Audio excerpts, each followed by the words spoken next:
left jab, uppercut, leave you laid out on the floor. Try to duck and roll, hit and miss, now you counting stars. Should've practiced more, should've hit the mask, get out there more. Claim that you're the best. You gotta show me, son. Actions over words, baby boy. Is you real or what? Talking way too much, world come. Back sports, talking way too much, world come. Back sports, talking way too much, world come. Back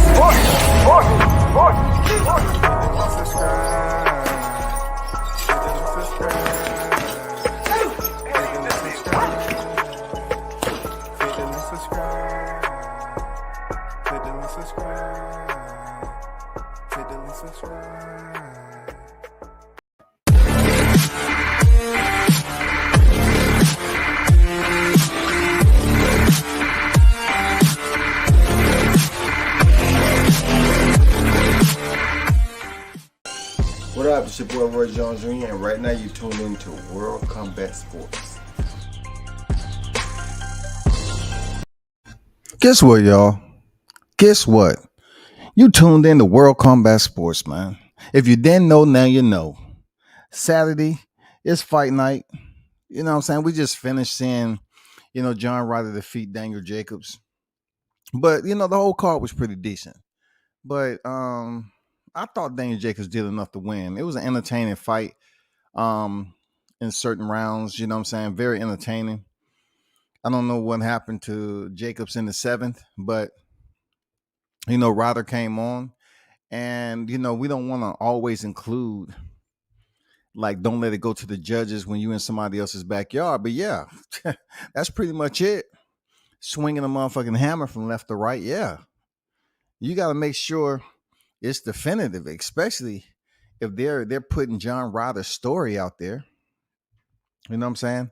They put it out there. He would have nowhere to go after the fight if he didn't win, and he was hoping to get a title fight with the big ticket, Canelo Alvarez. So look, add another name into the equation, into the bucket, into the hat, the lottery, the Canelo lottery. Add John Ryder in there, because it just seems like, man, they stamping so many tickets to guys to fill the void on Canelo's back end of his career. John Ryder is going to be the next. You know what I'm saying? We already have Abner Yildirim, who had a promissory note coming off a loss, and it was almost 24 months. They stuck to their word, gave him a shot. He made a pretty decent bag. Now, probably Walmart greeter, something like that. I'm not sure. But anyway, now we're looking at Dimitri Bivol, Jamal Charlo. Dimitri Bivol, Jamal Charlo. Gennady Golovkin, John Ryder. Gennady, Dimitri Bivol, Jamal Charlo. I mean, before you know it, they're going to have a lunch line of fighters waiting. And they're going to be waiting until they say, okay, you're next. It's 2023, you're next. So this might be the only fight John Ryder has this year. I don't freaking know. I just know when they mentioned Canelo's name, he was talking as if he's going to get that little Christmas present. That's amazing. He's just picking, a lunch line of opponents and getting paid as if he's fighting top tier competition all the time. That is what a fighter look for, isn't it? That is like the ultimate grace. For real. That's the ultimate grace, bro. Like, just think about it.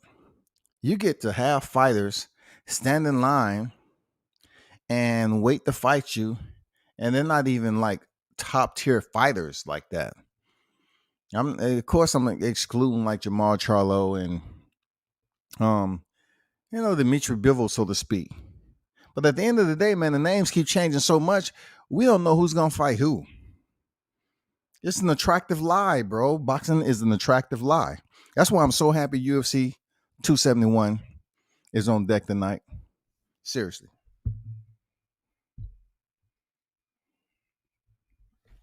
Mr. DBMH, first on deck in the building.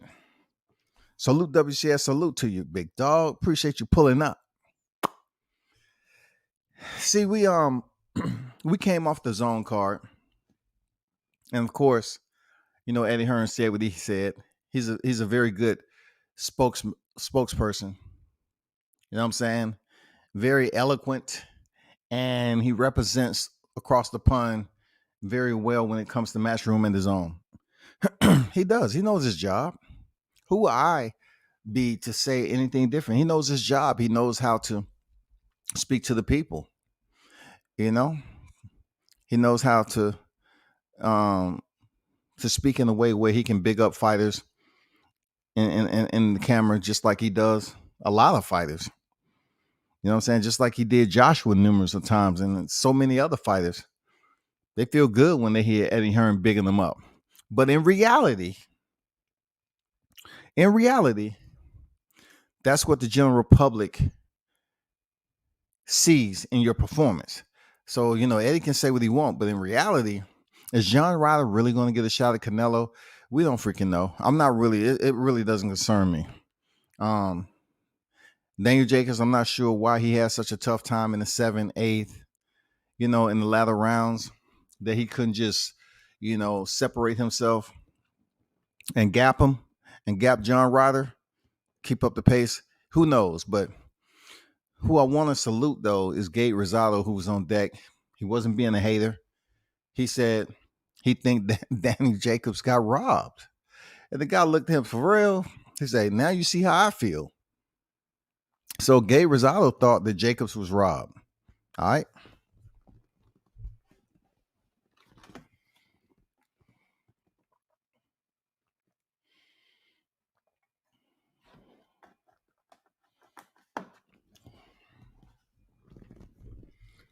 So let me touch bases before I get to the UFC 271, because the prelim's about to come on. I want to speak on an article that's dealing with Devin Haney and George Kambosos. So let's get down to the wickets of it. Man, you heard me say this several times before, man. I told you that Kambosos was playing. I told you Kambosos wasn't authentic. He was a disingenuous individual. All right. So now another article is out. You're going to see article after article after article after article, right? So Eddie Hearn just came out and he's always speaking to the media. Now you have the engagement from the other side of the team, Kambosos, of Lou DiBella. And Lou DiBella has made his voice be heard, and he has kept it very raw, and he's not feeling what Eddie Hearn has been putting out to the media. He can consider it gallimacious information and has no merit or credence to it. So let me read this article to you via Boxing News 24.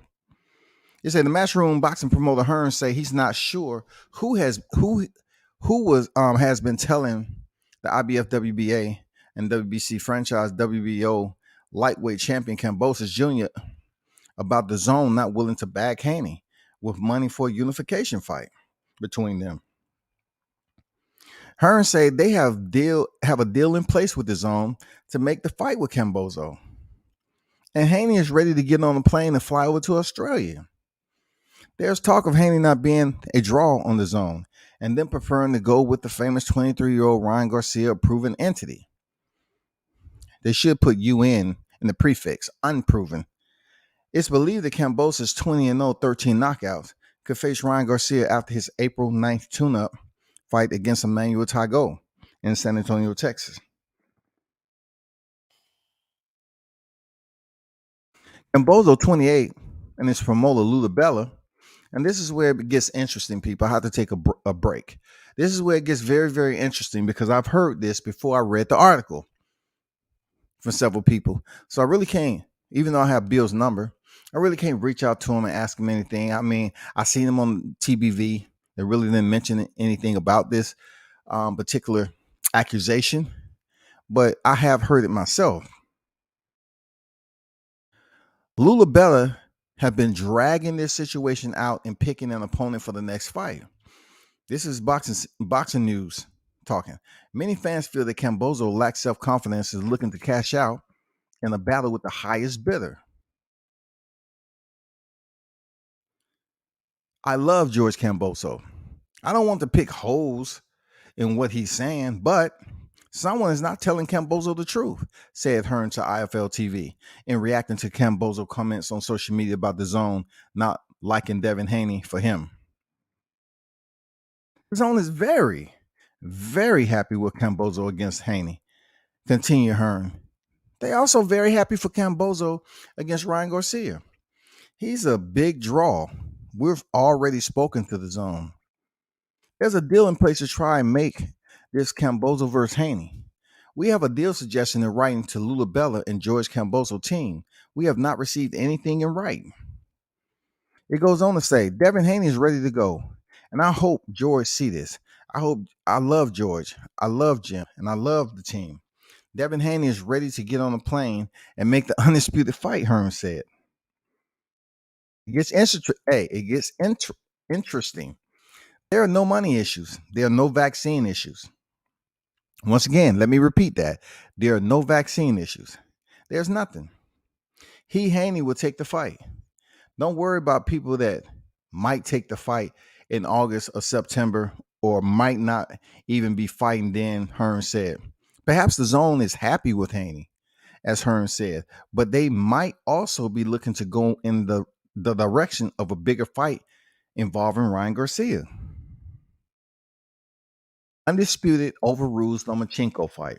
And if you understand what they're talking about, it deals with the mandatory situation that has surfaced and people was coming about, that Lomachenko could come in and be a mandatory and kind of jump the line, so to speak. You know how boxing, you know what I'm saying? You know how boxing do it.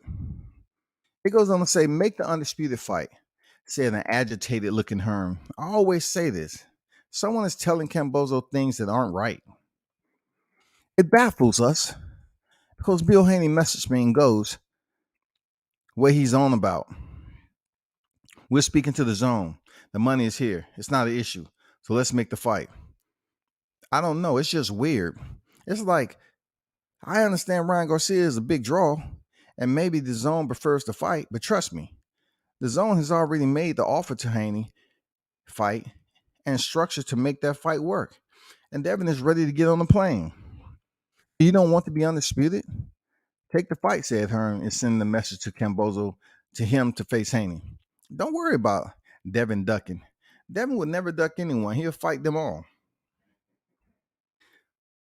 This article has a lot of quotes from a recent interview with IFL. So hopefully George see this. Let's get it made. He deserves his big moment. George is the guy 135 right now. That's why Devin is prepared to take a risk, take the opportunity, and fly to Australia for the fight. So what I've heard, I'm taking a pause and reading these quotes, is that Lula Bella is claiming that Team Haney does not have their vaccinations. And in Australia, it's requiring individuals to enter with vaccinations and a booster. Just a little tidbit to put in, to lay out there for you. And so you can slowly nip on it, you know what I'm saying? And as we get further into the article. Well, he could fight Lomachenko, but the undisputed fight will overrule the fight. So really, I think his options are to fight Lomachenko or fight Devin Haney for the undisputed. We'll see what he does, said Hearns. So I want to educate my audience, right? Did you hear what I just read? Well, he could fight Lomachenko, but the undisputed fight overrules that fight. Isn't that the same scenario that that Teofimo Lopez was faced with when it came to Devin Haney? And he didn't win that either. So if indeed we're talking about another mandatory that pops up, in this case, it has all the similarities and fixings that Teofimo had. He chose to fight the mandatory in Kambosos, right? When he could have fought Haney. Could have. Boxing News is saying the undisputed fight will overrule that fight. So I'm just curious to which one is it? Is this going to be an undisputed lightweight fight? Or what? Because you can't sit up here and put undisputed into the para only when it deals with what it overrules when it comes to a mandatory with Lomachenko. You can't do that. You're confusing the people that don't read this all the time. You know, you kind of sending them into a deceptive type of understanding that Kambosos is not undisputed. One news outlet say he is undisputed. In Boxing News, whoever the author is, they say he undisputed, not undisputed, undisputed, not undisputed. Man, y'all need to make up your mind. It seems like y'all in multiple multiple locations. Y'all don't check each other's work. You sure enough don't have a damn spell checker, and you're not on the same sheet of music. The undisputed only matters if Kambosos values that fight over a potential more significant match involving Ryan Garcia for Vasyl Lomachenko.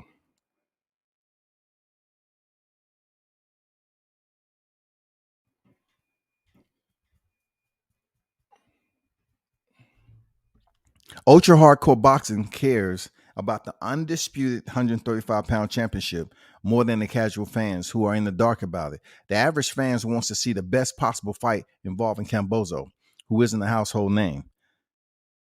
Who makes Ryan Garcia an excellent option for Kambosos and the zone is the vast 8.7 million followers on Instagram. Now, this is where I have to take a pause too and say, you know what? I would tell a lot of these boxers, especially the black boxers who sit below 1 million followers on IG, go up there and pay for some followers, goddammit. Because you're not going to convince me. You're not going to convince me that Ryan Garcia has 8.7 million followers on Instagram. You're not going to convince me of that. Because when I see him go live, real talk, I don't see him breaking 1,000. I don't even see him breaking 1,000. 1,000 is not even 1%. That's 0.0000 whatever. But man, when are we gonna get out this? You know, this black hole of pretty much using Ryan Garcia's Instagram followers to accelerate his notoriety in boxing when he should be proving that shit in the ring, but he ain't. He haven't got to that point yet. All they talk about his 8-point-some million followers. Dog, people can pay for followers. It goes on to say Haney can't compete with those type of numbers. Man, get out of here. I'm gonna have to, you know what I'm saying? Just stop it. Let me see and listen to Eddie Hearns when he speaks.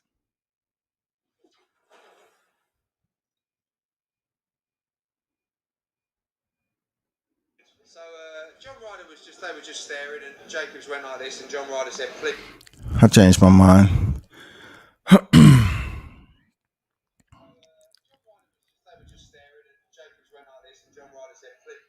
I changed my mind. I changed my mind about that video. I said, forget it. Because he's going to talk about Ryder and Jacobs, and then he's going to get to the situation. But here's my take on Devin Haney's situation. It does seem to have the same laces that Teofimo had when he was running from the situation. The same shoelaces. You know what I'm saying? They was untied. You know, it wasn't nothing going on as far as traction. He just pretty much played it. You know, him and his pops every now and then popped on YouTube and pretended like they were shaking hands. Yeah, I'll fight you here, this, that, and the other. Now we have another situation involving Kambosos, who was somewhat in that conversation when it was T.O. He was the IBF mandatory. So he was the lucky draw. He ended up getting the mandatory. In this case with Lomachenko, he might still be able to, you know, be the selection choice of Kambosos, because I would say this all the way out that I believe Kambosos was trying to cash out. I believe he's absolutely trying to take full, he's trying to maximize all the potential that he can get out of this one fight. Because at the end of the day, the names that's out there for him, other than Ryan Garcia, can absolutely be a threat to defeat him. Those names being Devin Haney and Vasyl Lomachenko. That is absolutely my opinion. and I consider it to be truthful. You know what I'm saying? As much as it possibly can. When it comes to Ryan Garcia, Instagram followers is not gonna expunge the fact that we seen you get dropped by Luke Campbell. It's not going to erase the memories that we have when you was dropped. So therefore, if you take a more dogmatic fighter like Kambosos and goes in there and potentially try to load up on that lead left hook, you might be able to land it on Kambosos. He's not really the one of the most defensively sounded fighters that I would just bring up in my top 5 in boxing. You know what I'm saying? You're talking about an individual who's dropped in the later rounds of the fight. He was dropped from a Teofimo Lopez who wasn't 100% healthy. But anyway, moving on. My whole point is, if individuals up here speaking about Team Haney not being vaccinated, I don't know whether it's true or not.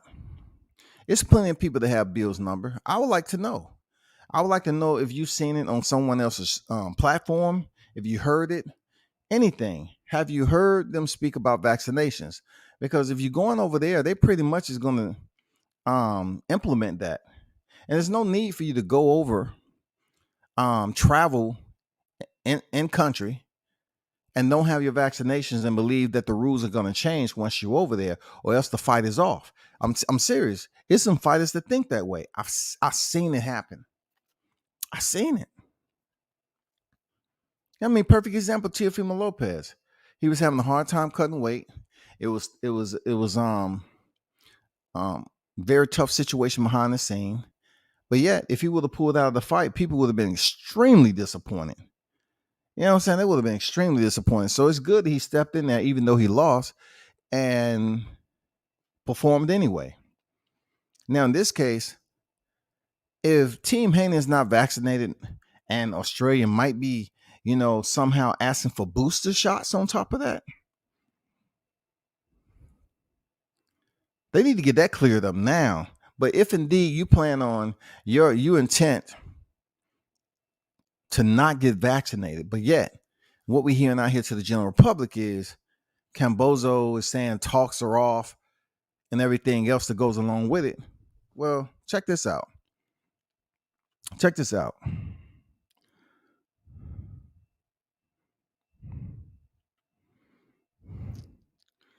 Let me bring this up right quick. And if you're in the building, you know what I'm saying? Just hit the like button. If you feel the need, you know what I'm saying? On Boxer Scene, the Bella, who is with Team Kambosos, he say moved on from Haney fight, made Hearn offer. Counter was preposterous. Let's go and get into this. I'm not going to read the entire article. I'm just going to read what he said. He said that, it goes on to say the Zone Boxing Show that the Bella never made. Okay, hold on. George Kambosos, promoter, took exception to Eddie Hearns, because that's why I read the Boxing News 24 article first, and this secondary. It says took exception to Hearn contention in an article aggregated by BoxingScene.com from Hearns' recent interview on the Zone Boxing Show that the Bella never made him an offer for a Kambosos-Devin Haney fight in Australia. The Bella told BoxingScene.com in a subsequent interview that he made the Zone Hearn and, in effect, Haney an offer over a month ago for Haney to travel to Kambosos' home country of Australia for a lucrative title unification fight with the undefeated unified lightweight champion. The Bella wouldn't divulge details of this offer or Hearns' counteroffer, but he deemed Hearns' offer insulting, preposterous, and ridiculous. Kambosos is not under contract with the Zone, but the streaming service and Hearns' Matchroom Boxing secured rights to his career-changing upset a previous unbeaten Teofimo Lopez. They're talking about the Triller default. And, the Zone secured the rights to host the fight between Teofimo Lopez and George Kambosos. We all understand that debacle. and how Triller pretty much was delayed 3 times before they defaulted and went to the zone. Moving on. He goes on to say, I made the offer first to the zone because Eddie Hearn has nothing to do with my fighter. Despite the fact that since before the fight with Teofimo, he was trying to confuse people and act like he did. The BellatorBoxingScene.com. But I made an offer to him over a month ago. Within an hour of one another, I made the offer to both the zone and Eddie. The zone told me Eddie would counter the offer. Eddie countered the offer on January 28th. Check. January 28th now. With something that was beyond insulting. He said it was beyond insulting. But I'm not going to talk about the details of our discussion because I don't believe in negotiating in the press. And I'm not going to engage in a back and forth with someone who is just bold-faced lying. Bold-faced lying.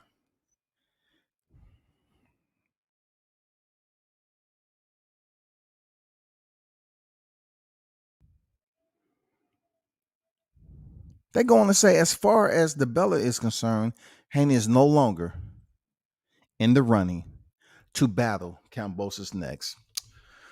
I just have to take a moment to just take a little break right here because, I was speaking up this fight so much. So I just have to take a moment of relaxation because boxing has proved to me that is a very attractive lie. That's what boxing is. You know what I'm saying? We're not privy to the details behind the scenes some of the time unless individuals are willing to come out and speak on them. But when those individuals do speak on them, it's very difficult for us to filter through the truth and the lie. But it is something in between, though. It is. The in between is if the fight haven't been signed yet, then we can still search around and try to find out what is actually transpiring as we speak. What is going on? What is brewing?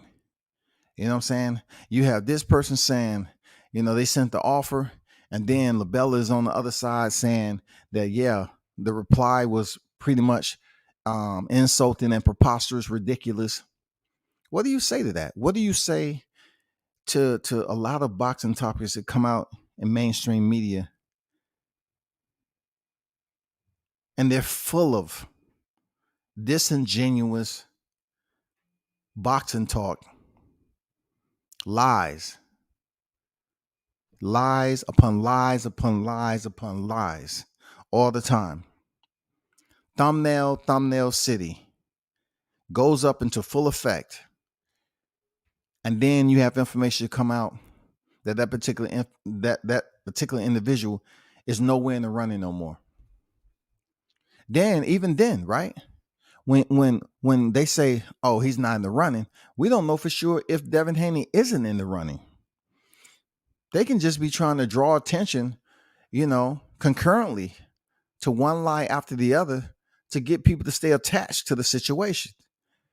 When you have people attached to the situation, especially the YTC, you're going to get individuals that continue to talk about it just like I'm doing. Some people might be a bit more adamant than me, but I've learned to posture in a different way when being on these, reading these articles that's put out because there's no consistency. Every now and then you might hear something break, Mike Coppinger, and people goddamn grab hold of that shit and gulp it down all in one setting. Then give it a little bit of time to digest. There's a whole nother topic that's out here. So instead of digesting this like you did the first one, people just nibble on it. They kind of learn their lesson. Like, don't be so eager to go over there and see what they have presented this time because it's becoming bait. This whole situation with boxing topics is becoming bait. They put bait out there, and then you, at first when you hear say, "Oh shit, all right, cool," Devin Haney, Eddie Hearn say Haney and George Kambosos close to being finished. Eddie Hearn say George Kambosos and Devin Haney possibly at the end of April, end of May, blah, blah, blah. Same shit, different day. So me, I look at it like,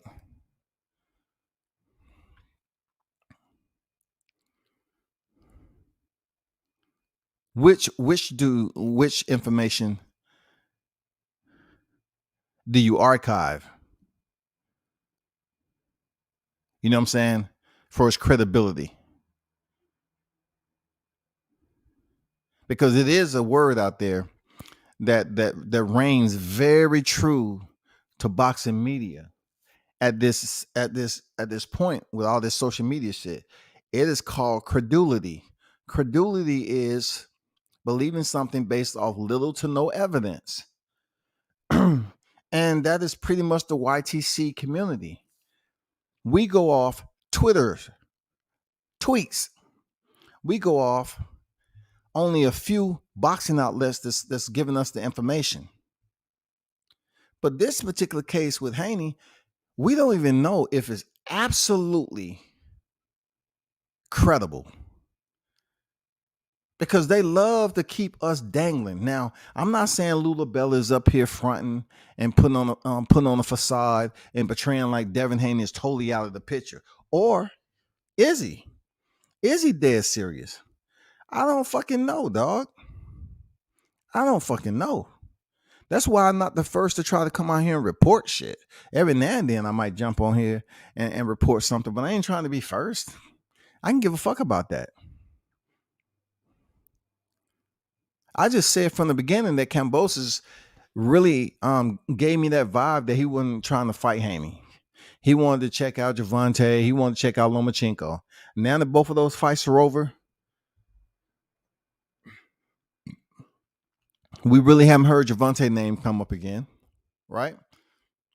Unless you're talking about Ryan Garcia. So Ryan Garcia was talking about, he ain't shit, he ain't that. I beat him, blah, blah, blah, blah, blah. And then who he's fighting next? Emmanuel Tago. You know what I'm saying? He was coming back like he was going to fight Gervonta. But who is he fighting? Tago.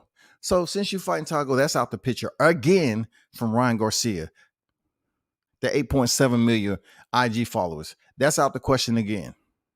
You know what I'm saying? He was acting like he was really coming back and he wanted that smoke with Gervonta. But no, he needs something different. He needs a softer touch. Not to mention, even though he's not, part of my conversation, I mean my topics that I have on this live today, but I hear people speaking on him leaving Eddie Reynoso, and Teofimo Lopez chimed in and say, you pretty much, that's a foolish move on you to leave Eddie Reynoso. If Ryan Garcia leaves Reynoso, who now he has joined Mr. Goosen, you know what I'm saying, and he begins to improve in a lot of areas that he was deficient in over there. I know the big question is, why would you leave training like Reynoso? Look, just because it's Canelo and Oscar over there doesn't mean they had time to sit up here and improve Ryan Garcia. Also, we can't overlook the fact that Canelo Alvarez came out and pretty much dropped some pleasantries on Ryan Garcia as far as he's not dedicated, committed, and all that. Pretty much saying, he's not taking the sport as serious as it should be. So, even though it's not playing too much in the media because he is Canelo Alvarez, we don't know how the relationship is between Reynoso, Alvarez, and Valdez. So for Ryan to make this move away from the camp, if it has its pluses, we'll see it in the ring. We see how Goosen does it. We'll see if that is somewhat of a matrimony that's better suited for Ryan Garcia out of the silhouette of Reynoso camp with Canelo and Valdez. Because we all know it.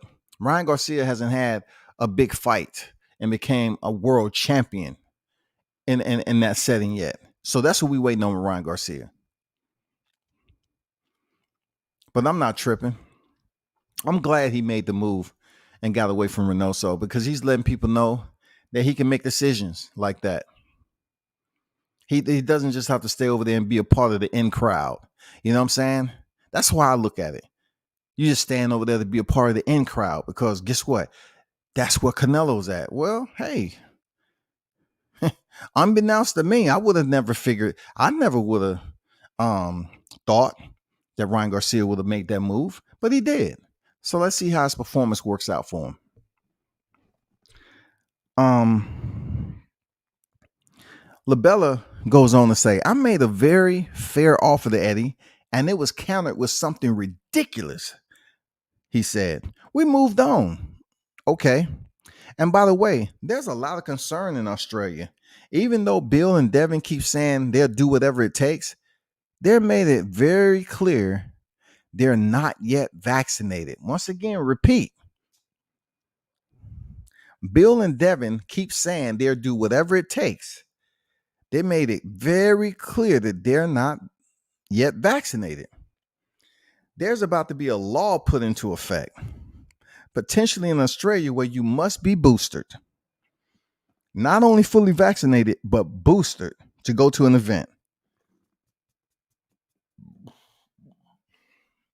Did y'all hear that? So I mean, the reality is I made an offer weeks and weeks ago. It was countered with something that was not only an unfair response, it was preposterous. He said Eddie going around saying he never received an offer from us when the people who he does business with at the zone, who are his benefactors, 100% know that he's not telling the truth. If I didn't see this article in writing, I would have kept my mouth shut. But he's lying all over the place. And I had enough of it. I'm tired of all the happy bullshit. And you can quote that. I'm tired of all the happy bullshit. That's coming from Ludabella. You know what's wild about the Ludabella situation? Is that I heard some unsavory comments about him. He hasn't did anything to me, but pretty much like he's accusing them of lying. People say he's the same way. And also if you heard he paid people money for certain things allegedly. You know what I'm saying? I just look at it like, once again, the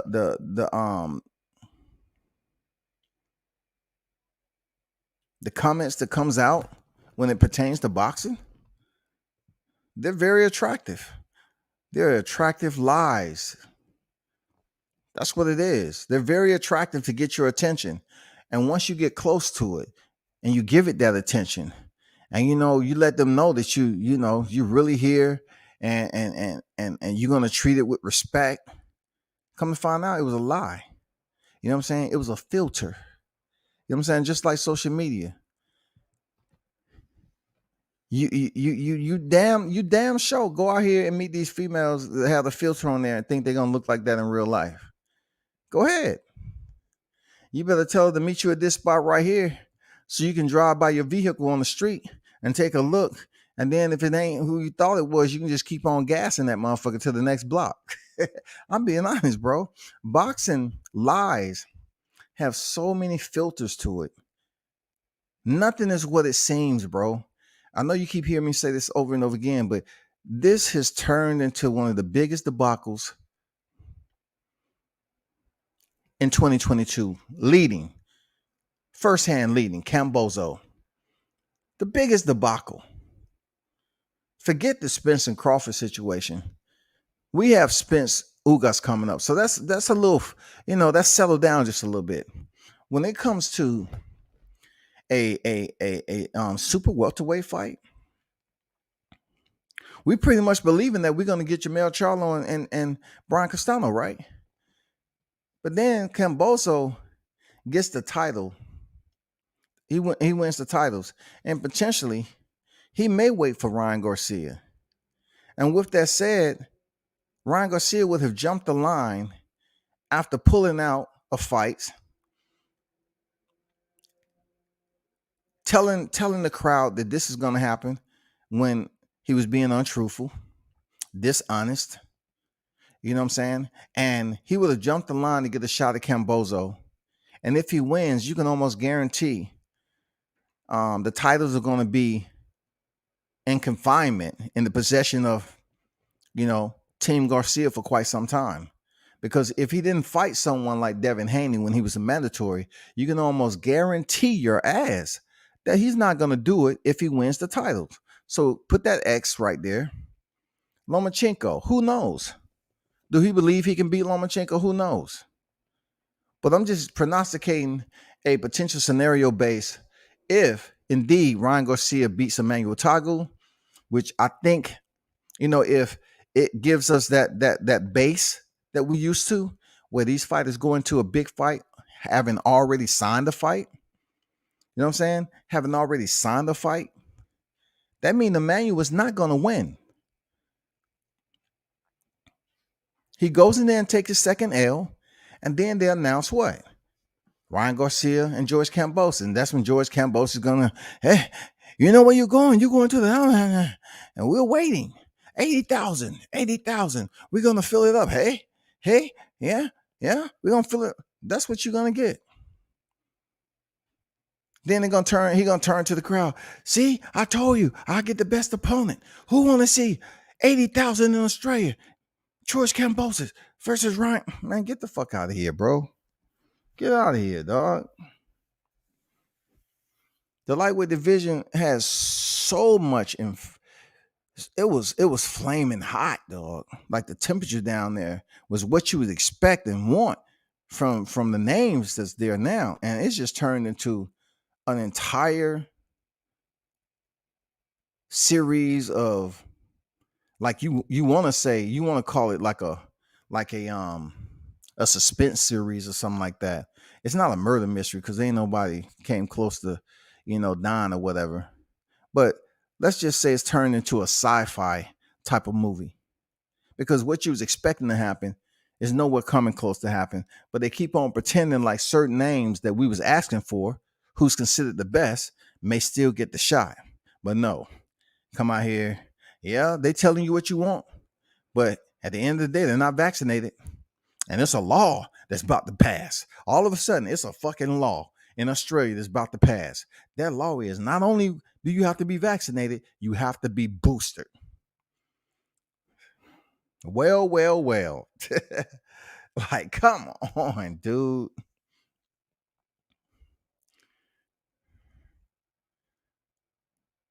This is pure lunacy, dog. How much can we take of these lies, bro? Anyway. Jesus, man. Let me get back to the... Damn.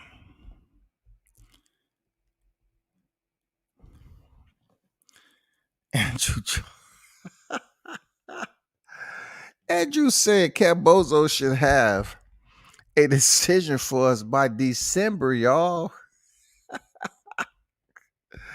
That's about right. He should have a decision by December. That's about right. Flawless Mentality. Salute, man. Appreciate you coming on deck, bro. Flawless Mentality and B, hosted by Dr. Mark. Salute the King, World Combat Sports, Boxing, MMA, and the family. Appreciate you.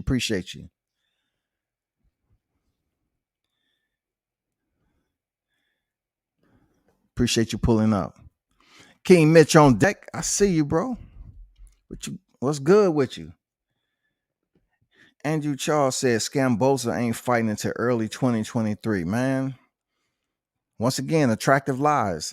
I've come to the conclusion for a while now, even in 21, I'm thinking to myself, don't put effort into being so creative with these thumbnails. Don't do that. Don't do that to yourself. Don't haze yourself. It's not worth it. I'm like looking. I'm saying all the labor-intensive effort that go into thumbnails, and these people that's up here putting this information out are laughing their ass off, man. They laughing at all the creativity that goes into viewership attraction. You know what I'm saying? Luring the viewer. You know what I'm saying? Giving them that moment that they see your shit and say, oh, let me click on this. All from a thumbnail. It's not worth it. Because you see the mainstream media, they're not doing any Photoshop of their thumbnails or anything. So me, if I am doing Photoshop, it's very minimal. It's very minimal. I put my creativity to it. That's it. I'm definitely not going to the extreme and creating thumbnails. This is not Sesame Street for me. You know, I tell people over and over again, YouTube is working for free for these people. And they're not paying you a dime. And then people, a caveat to what I'm saying, and they'll say, oh, you just mad because the views. Not at all. Not at all. Not at all. I'm just tired of people saying that. But I'm gonna tell you like this, right? People's lives have changed since YouTube. Instead of thinking about boxing and digging deep in how it operates and getting used to how it places information out there, its behavior, you know what I'm saying? The routine on how it, you know, a big conversation arises about this particular fight, how all of a sudden they will put some information out there initially, and then they gradually just start peeling layers from it. They start chopping off the top to the lower as it can get, where you scrounging for damn crumbs and shit. And from the top of this motherfucker, we've been doing lives, and been contributing to them peeling the layer back to the point where that shit has damn near flattened out, and we don't know what the fuck is going on. And we sitting up here looking stupid because we've been pretty much talking about the situation since they initially threw the bait out there. This Kambosos shit is insanely unnecessary. You have the belts. We're talking about a guy that's not even a superstar yet. He's not even a superstar, y'all. And he's going around here acting like it's an auction. For real. That's how he's treating it, like it's an auction.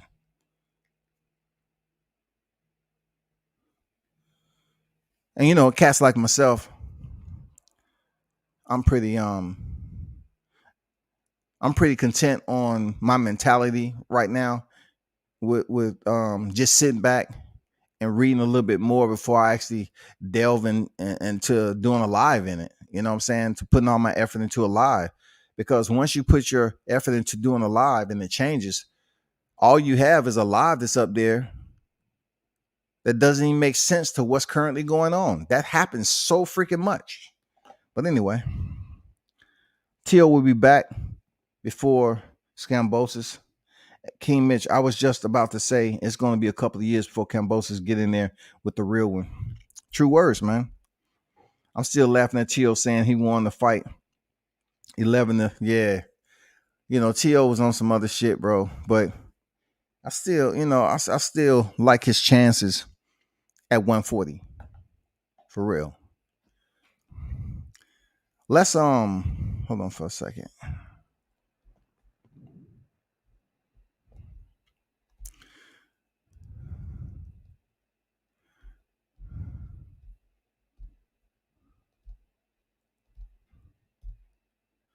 Tonight is UFC 271. It's a good card, and that's why I tell people all the time. Y'all have to understand that MMA is here. You know what I'm saying? There's always going to be situations that's arriving about mixed martial arts compared with the boxing. And a lot of boxing heads are stubborn to even consider, you know, linking up with MMA. I asked this long time ago. I say, if you're a boxing channel and you're going to talk about MMA, at least learn about it and don't just put a title up there for the mixed martial arts bout and speak on it like it's boxing. It's not. You have to dive into it a bit more and educate yourself on what you're looking at. You know what I'm saying? And the fighters that's over there, because it's a lot of fighters that you're not going to be familiar with. So when it comes to boxing, you look at it like this. When it comes to boxing and BJJ tournaments, you really have to pay attention to familiarize yourself. And you probably say to yourself, well, you have to do the same thing with boxing. Yeah, to a point. But I'm speaking about the mentality of how the YTC talks about the more popular fighters. There are some channels that'll talk about the median, the middle echelon of boxers, but they're not going to get that many views on it. So we're talking about the YouTube and how their attitude is to pretty much consistently talk about names that draws in the viewers. They want to talk about the names that draws in the viewers. They may venture off the common topic that they used to, and they might talk about Canelo. They may talk about the Charlo brother, you know what I'm saying, Errol Spence, Terrence Crawford. It would be Deontay Wilder, but he's out of the sport right now, right? But in mixed martial arts, they have so many fighters that get that treatment that are not on the levels of the top fighters in boxing, because the UFC keep them in steady rotation. So let me hold on for a second. Let me share screen right quick so we can go over the fight card a little bit.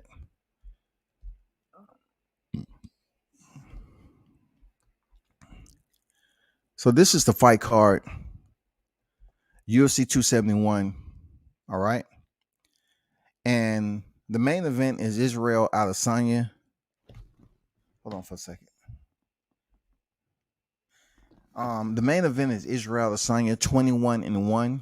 And his only defeat, it came when he attempted to move up and become a 2-weight division champion at light heavyweight. He ended up losing to Juan Blachowicz, who after that fight, he ended up losing his title. But Israel couldn't get it done. Juan was just too big. He implemented his wrestling, was able to execute takedowns, and he defeated him. But the good thing about it, the middleweight title was not on the line. So Israel Adesanya is still the middleweight world champion. He steps in there for a much anticipated rematch against Robert Whittaker. The first fight, I definitely was thinking that Robert Whittaker, who is a football player, a rugby player, so to speak, and he's a very tough individual. I thought he would use his wrestling a lot more against Adesanya in their first fight. It just didn't happen that way. He decided to stand up. And, the long-rangey prior kickboxer, Adesanya was able to have great success against Robert Whittaker. He did get touched up, but at the end of the day, this is mixed martial arts. You're able to use your feet, hands, and every joint that you're able to. What I mean by that, your legs, you can use your knees. Your arms, you can use your elbows. You can either punch from the front, or you can do spinning technique, reverse anything to strike your opponent. And Robert Whittaker ended up losing his title. And plus, he has some personal issues going on in his home. But now he's saying he's going to be around here for a long time. Heading into this fight, man, I truly believe that Robert Whittaker has a good chance seeing the Juan Blachowicz fight on what what's his strategy is when he steps in there with Adesanya tonight. The bad news is, right? The bad news, if you look on my YouTube description, I put the entire betting odds and the fight in the YouTube description. The bad news is the PPV is $74.99. You know what I'm saying? If you want to stream UFC, I'm telling you, you're playing with fire. Because I'm going to tell you, Dana White and them, they have one structure. They are a promotion. They have a single structure. It's much easier for them to consolidate and bottleneck certain individuals that's streaming the fight. And they will come for you. Real talk. They will come for you. They will shut that shit down quick. So you can look on the fight description. I have all the fights in there. Co-main event, Derrick Lewis, the Black Beast himself, 26-8. He's going in there against Tai Tuivasa. He's 14-3. Now, this is the heavyweight. Both of these fighters has fought at the high level, and both of them have the physical capabilities of fighting in mixed martial arts. Both of them had to pretty much travel the same way. They had to evolve their fight game in order to be able to compete with the champions at heavyweight. Right now, the heavyweight champion is Francis Ngannou. He's much more versatile all around than Derrick Lewis and Tuivasa. And we're talking about a guy who I would have said is the same way. When he came out, he was sitting on his punches hard. He barely threw any kicks, and he was just all about the power, no cardio. Said the same thing about Derrick Lewis, knocking motherfuckers out. Now he had to evolve his game, learn how to work on his takedown defense, work off his back. He has the power. Derrick Lewis is one of the hardest hitters in MMA. But when he steps up to the big fight, they take advantage of his lack of takedown defense, even though he's been working on it. Just ask Curtis Blade. Curtis Blade say Derrick Lewis hits hard. Curtis Blade is one of the only fighters to step in there with Derrick Lewis and Francis Ngannou. You know what I'm saying? Francis Ngannou beat him twice. Derrick Lewis, he went in, changed levels on Derrick Lewis, and he's been obviously working in the gym to the point where he landed that counter uppercut and put Curtis Blade to sleep. So let's look up here at Derrick Lewis. Let me show you something about Derrick Lewis. I already told you his record. You know what I'm saying? Currently number 4, current best MMA heavyweight fighter. Number 9, 19th MMA fighter of the year 2016. So it's been a minute since he's been in the award category. But peep this out though. Look at this resume.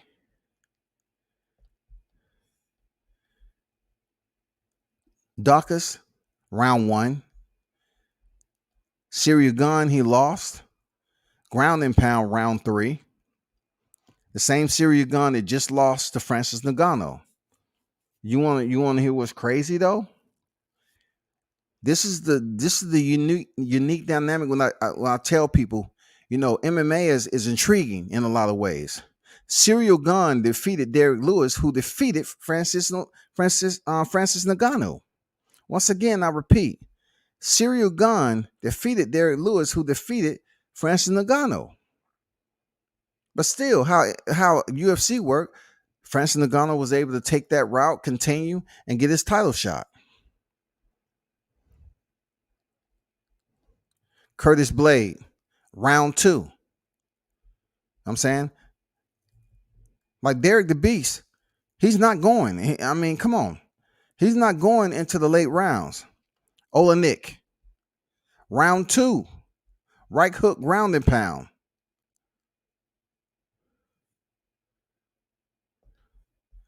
This right here, let me skip down to Junior Dos Santos and Daniel Cormier. These two right here are considered the top notch, you know, the top tier fighters at one point in time in mixed martial arts. We know DC was a 2-weight champion. He's a light heavyweight and a heavyweight champion. They was very, very close to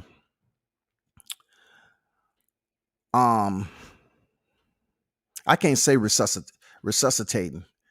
I would say pretty much cultivating a rivalry between Daniel Cormier and Jon Jones. But Jon Jones won 2 of them. One was, you know, changed because he popped positive. You know what I'm saying? But Jon Jones beat Daniel Cormier twice. They don't like each other. Anyway, JDS, everybody know JDS. He's been around for a while. You know, he's one of the premier fighters, just like DC, in the sport. And Derrick Lewis lost to both of these guys. A rear naked choke by DC, y'all.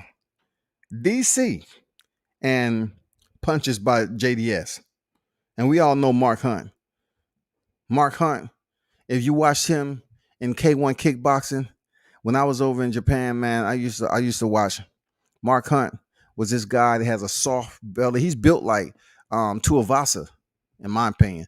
but he has that punching power like David Tua. I used to love to see Mark Hunt fight. But anyway, back to the topic. That's where we at with Derrick Lewis, man. It's just a crazy dynamic that Cyril Gane defeated him, right? Defeated Derrick Lewis, who defeated Francis Ngannou when they fought the first time. But I will put a disclaimer out there that heavyweight fight was one of the most boring ass fights in mixed martial arts history when it comes to the heavyweight. It was extremely disinteresting, underperforming, all of it. But it did not stop these individuals from working themselves up, because that's the way the UFC do it. That's the way Bellator do it. So let me get back up out of here. Matter of fact, I'm just going to go back up out of here, and I'm going to take you to Tuivasa. The reason why I'm taking you to Tuivasa is one of those guys who I believe, he's only 28, but he can bang, right? But he loves drinking. He loves doing what's called a shoey or whatever, where if he wins, he jump up on the cage and someone throws him a shoe and a Modelo, and he pours the beer inside the shoe and drink it. Now check this out. COVID still exists. The Rona still has family out here. You know what I'm saying? The Rona's still out here traveling. And we have Tuivasa taking a random individual shoe, pouring a beer in it, and drinking the beer from the shoe.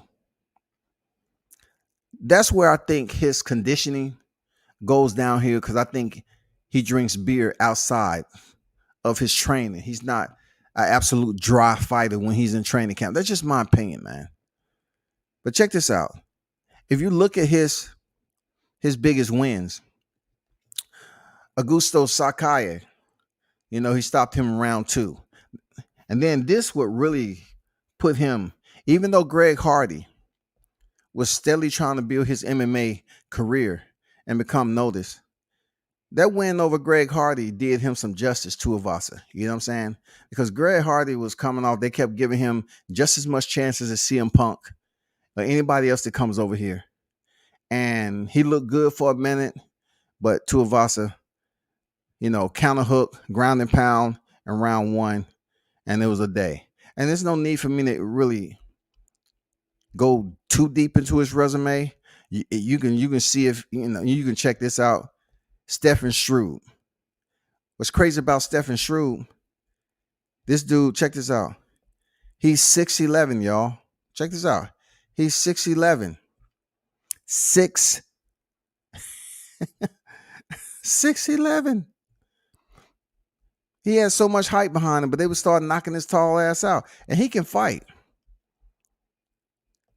Remind me of Sammy Schultz. K1. You'd love to see that guy fight. And then, of course, you see all these other guys early in his career. JDS is there and all that. Well, he had 3 straight losses, man. 3 straight losses, and you're still able to compete in the UFC. Another fight that's going to be interesting, right? Because Jared Cannonier, right, versus Derek Brunson.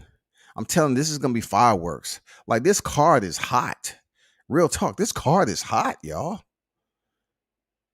Just with those 3 fights alone is PPV worthy. That's why I'm telling you all to fuck with mixed martial arts when it comes to Bellator and UFC. This is a UFC fight card, a UFC promotion. But Israel Adesanya versus Robert Whittaker, fire. Derrick Lewis, Tai Tuivasa, fire. Jared Cannonier, the Jared Cannonier who competes at middleweight, but he was a heavyweight initially. Derrick Brunson, he's been through the fire. I mean, we're talking about Israel Adesanya who knocked him out when they fought. He's still evolving and getting his game together. But Cannonier has punching power. Derrick Brunson has wrestling. Both of them link up very well for a 50-50 fight. You know what I'm saying? You see Cannonier right here. He has 5 losses. Derrick Brunson, he has 7 losses. Slightly separation in the rankings. Derrick Brunson's ranked third in middleweight and Cannonier fourth. But if you look at their record, look at Cannonier. Check this out, though, because this is what I do. I just don't put the title up there for mixed martial arts and don't talk about I'm up here doing other shit. But look at this right here. Let me go down to Glover Teixeira. Look at that. That was light heavyweight, y'all. This dude is fighting at 185 right now. That was light heavyweight. Light heavyweight, another loss. Light heavyweight, another loss. So he started off at light heavyweight. It didn't serve him at all. Look at David Branch, middleweight. He dropped down after his fight with Dominique Reyes, who Jon Jones defeated. And he fought David Branch at middleweight. Then he went in there with Anderson Silva. You know what I'm saying? Middleweight. So he's been a middleweight ever since. And the fight tonight is going to be middleweight. So for somebody to come in at light heavyweight, which is 205, and then drop down to 185, that's a huge jump, man. He's coming off a win of Kevin Gastelum, unanimous decision. Gastelum, he's always a tough competitor. He reminds me of Alaquinta. Very, very tough. You know what I'm saying? Look at Derrick Brunson. Has 7 defeats, right? Check out how the rotation goes in the UFC. Look at all those red. Look at that shit. Back-to-back losses. Lost with Robert Whittaker. Right here. Who's fighting the main event tonight. Lost to Anderson Silva. Earned a win over Daniel Kelly. Yoda Machida, who's a former world champion. Ronaldo Sosa. Round 1, stoppage. Check this out. This is what I do now. Let me go back down in here. Check this out. Because this is what I do. Look at that right there. Ronaldo Sosa knocked him out in round 1 back in 2012, people. I do this. I just don't put titles up there. I study my motherfucking boxing and mixed martial arts. Sosa knocked this dude out in 2012, dog. Right? Check that out. That was in Strike Force, bro. This is what I know off the top from studying the sport. 2012. Strike Force. Sosa coming to the UFC, y'all. He faces Brunson again, having a history in 2018 in a neighboring division. A neighboring organization. Ronaldo Sosa knocks him out again in the first round, bro. Are y'all paying attention? Boom, he gets knocked out. Not let go. He goes in there. Look, he loses to Ronaldo Sosa. January 2018. You're looking at this right. He goes in there in November 2018. And what does that say? He steps in there with Israel Adesanya. That was his opportunity to change everything about his career. And he loses in round 1. Round 1, I can't make this shit up when I say I like when fighters get the opportunity to continue fighting. Look at this shit. Robert Whittaker, 2016, round 1, loss. Unanimous decision, Anderson Silva, who was older at that time. He gets 2 wins, goes in there, gets knocked out by Sosa, and then goes in there and loses round 1 to Israel Adesanya, the current reigning, defending middleweight champion. And then he starts to fight Elias, Ian Heinisch. These are up and coming guys. Shabazian, Kevin Holland, who had a lot of hype behind him. Darren Till, the same one who had a lot of hype behind him with Tyrone Woodley. And Tyrone Woodley smashed him with ground and pound and subbed him out. Yeah, he went in there and subbed him out in a rear naked choke too. These fighters get the chance and opportunity to face one another more than once. And guess what? He stepped in there with Jared Cannonier. Jared Cannonier, bro. Look at that. They haven't even fought in their career. They haven't even fought in their professional career. And he even lost to my man Kendall Grove, man, on the West Coast at Show Fight 20. That's a little bit of history, man. You know, I just get a little bit more amped up when I'm talking about mixed martial arts because, you know, they have very great storylines all the time because fighters, the best is always fighting the motherfucking best, people. That's why I fucks with my Mike Alpha. Mike Alpha over. Mike Alpha over. That's why I fuck with the Mike Alpha, dog. Shout out to my man right here, Bobby Green. One of the most energetic, high energy fighters that you will see. You want to talk about boxing? This is a dude. Look at this shit. Let me bring this up. This is why I love, you know, studying this sport. Look at his record. 28-12, y'all. This dude has took his losses and continued to improve. Look at all that red. Look at it, dog. And he's still entertaining. Look at that red. Look at that. So let's keep it on the UFC. When he finally transitioned from Strikeforce over to the UFC, right? His first opponent was Volkman, then Krause, Pat Healy, doing good, right? Josh Thompson, doing good, right? Has some cancellations in here. Look at all those C's. Those are cancellations. Abel Trujillo, Jim Miller. Abel Trujillo is locked up right now for a sexual situation with a minor or something like that. Yeah. Look at that. 1, 2, 3 times his bout was canceled with Trujillo. Jorge Masvidal, bout canceled. Look at the year. All in 2014, y'all. He had already fought Josh Thompson. Jim Miller was canceled. He fought Josh Thompson. We ain't talking about no 8-week training camp. He's supposed to have a fight with Trujillo in the same month. Both of them canceled. September, Jorge Masvidal canceled. Donna Cerrone. I can't make this up. He steps in there with Edson Barbosa. Unanimous decision loss. Very entertaining fight, though. Dustin Poirier. Punches. Round 1. This is 4-ounce fucking gloves. Head to toe, you're able to utilize your striking discipline. You can use everything except the 9th limb. All right. So people tell me what that means. Come on, let's have a little bit of trivia here, just like we did the other night. What does that mean? You have your keyboard there. Rashid Magomedov, split decision loss. Then you go up. He defeated Eric Koch. I mean, you know, Eric Koch is at that time he was a riser. You know what I'm saying? And then Benil Dariush cancel Clay Guida.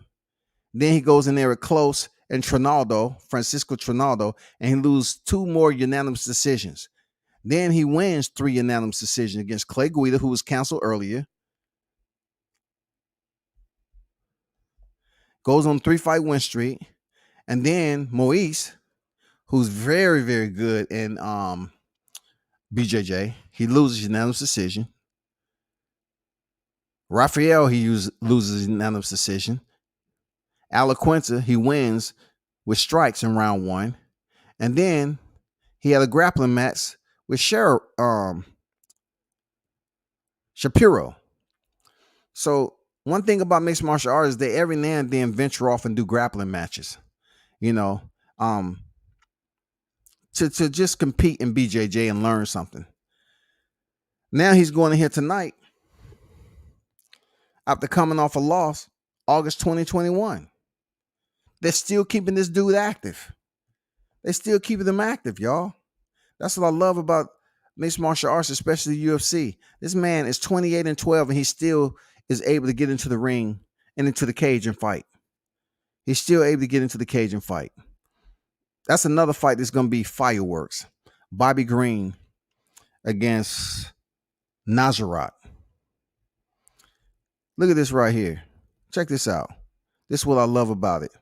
32-20, y'all. Andrei the Pitbull Arlovski. 20 defeats, former world champion. Former world champion. Look at this Christmas tree. Look at that. Look at all the big names he's been in there with. Rothwell, Rosenstruck, Stefan Struve, Francis Ngannou, Josh Barnett, Alistair Overeem, Stipe Miocic, Frank Mir, Travis Brown, Antonio Silva, Brandon Schaub. Look at those names. Anthony Rumble Johnson's, dog. But he's still, and then Fado Emelianenko, man. It's wild.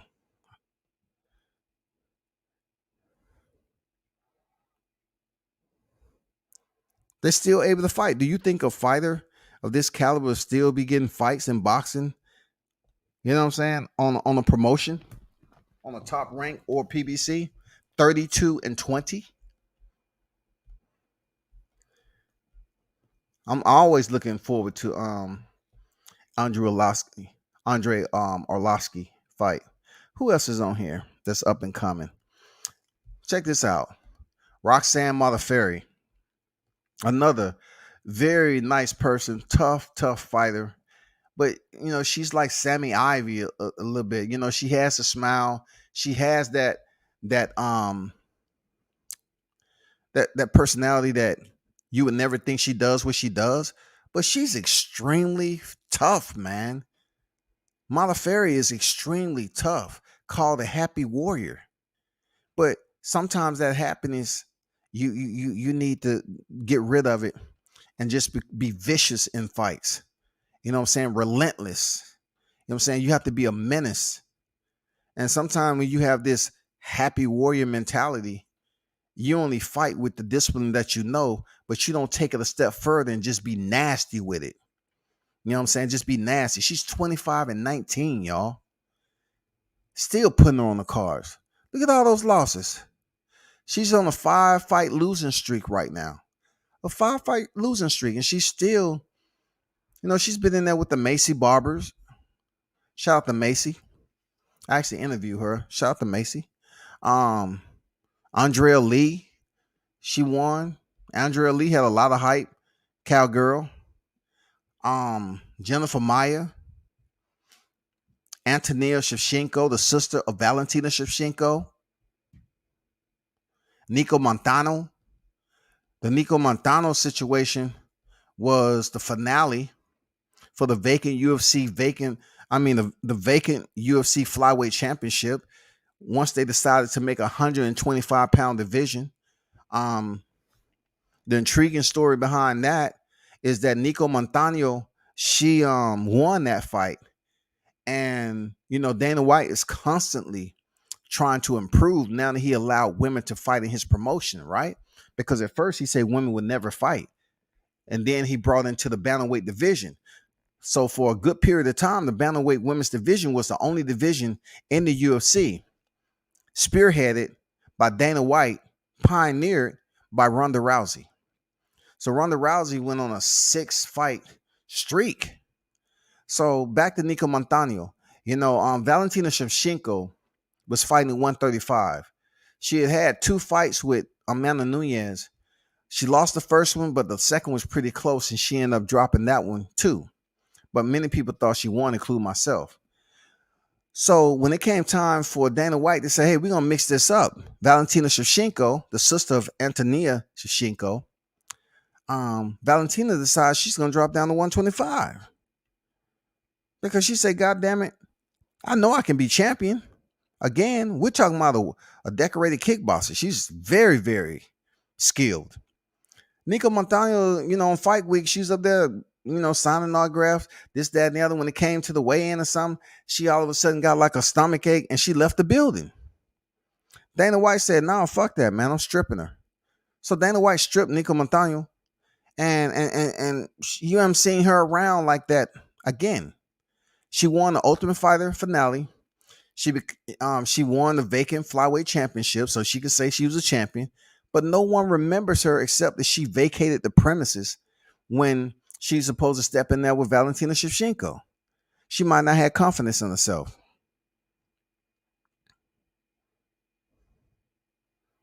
You know what I'm saying? She might not have confidence.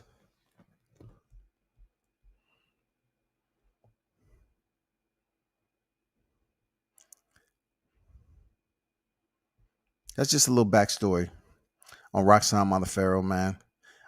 25 and 19, unbelievable. And she's 39 years old, y'all. You'll find a lot of older fighters over here too.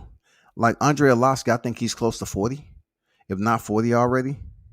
How old is he? It's 43. 43 years old. Still getting fights. 43 years old now. The one thing about it, you have the old guard and the new guard. They still fight. Sometimes the old guard is defeating the damn new guard, the young guard. Yeah, man, that shit is crazy, ain't it? But this is the card, man. This is a pretty nice card. You can watch the prelims right now. They're on as we speak. And then of course, like I told you, the PPV is going to cost you about 74. For boxing fans, they might look at it and like, I don't know too much about. You got to start doing your research. Find out about these fighters. It's a lot of them just like boxing. It's a lot more healthier for me to basically review and study mixed martial arts and BJJ than it is boxing. Boxing, like I said before, people get mad and they want to say you're not a true boxing. I can talk boxing just like I can MMA. It's just it's a lot of people believe that they can talk MMA based off just popular fights that they can relate to. That's not speaking on mixed martial arts. Speaking on mixed martial arts is understanding the striking discipline and everything that goes along with them competing. You know what I'm saying? That goes from defense to offense, offense to defense. BJJ plays a huge role in mixed martial arts because there is a ground game that is attached to mixed martial arts. So yeah, I would encourage you all that's boxing heads, if you have enough time, study mixed martial arts too. It's not going to be, you have to really dive into it with a vested interest. You know what I'm saying? You just can't go in there with the mentality, it's too much. Like boxing is easy at the end of the day. Real talk. When I say boxing is easy, I'm talking about from a content creator to look at them using the left and right hand to go in there and contend and, to disrupt the rhythm of their opponent to try to defeat them. In mixed martial arts, is so many other collective areas that you have to pay attention to. It's just a lot to process and understand. So you hear people that talk about, this fighter, they threw a left hand, they doing this. No, it's a lot more to that. Mixed martial arts, they don't have a certain southpaw orthodox stand. They can switch up at any given time. And also, there's backstories to a lot of these fighters. You know what I'm saying? These fighters aren't having one fight a freaking year. If they're an active fighter, they're not having 8-week training camps. These guys are coming in and out. They're fighting 5-minute rounds or five 5-minute rounds. 3 5-minute rounds or 5 5-minute rounds.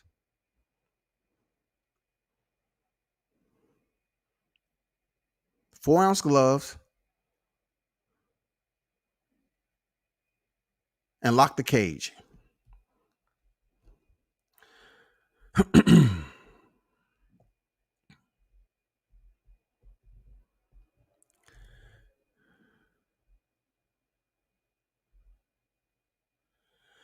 Hey, Seawood on deck. What's good? Hey, Mr. Pads. I definitely like to interview Bobby Green of anybody I even talked about. I know his whole backstory. When he talks about all the, the struggle he went through. But I'm more so talking about how he's a very entertaining fighter. You know, I don't ask people for no interview. If you can, Mr. Pass. But man, I definitely like to talk to Bobby Green. Very entertaining fighter at the end of the day. Don't give a damn about what man, he don't give a damn about his opponent, first of all. You know what I'm saying? He'll talk shit throughout the whole fight. He's absolutely improved. You know what I'm saying? I don't give a fuck about his record. I put Bobby Green up there at top 5 of my favorite fighters in the UFC. Real talk. You know what I'm saying? He give you that Nick Diaz type of flavor. You know what I'm saying? But he's actually improved his hands. Like, dude is unique in his own fighting style. Seawood on deck, man. What's good? Pass say Arlovski still fights. That's what I said, bro. 43 years old. Still getting fights. Still getting fights. Arlovski might have to be in an all-time great heavyweight discussion by proxy due to longevity.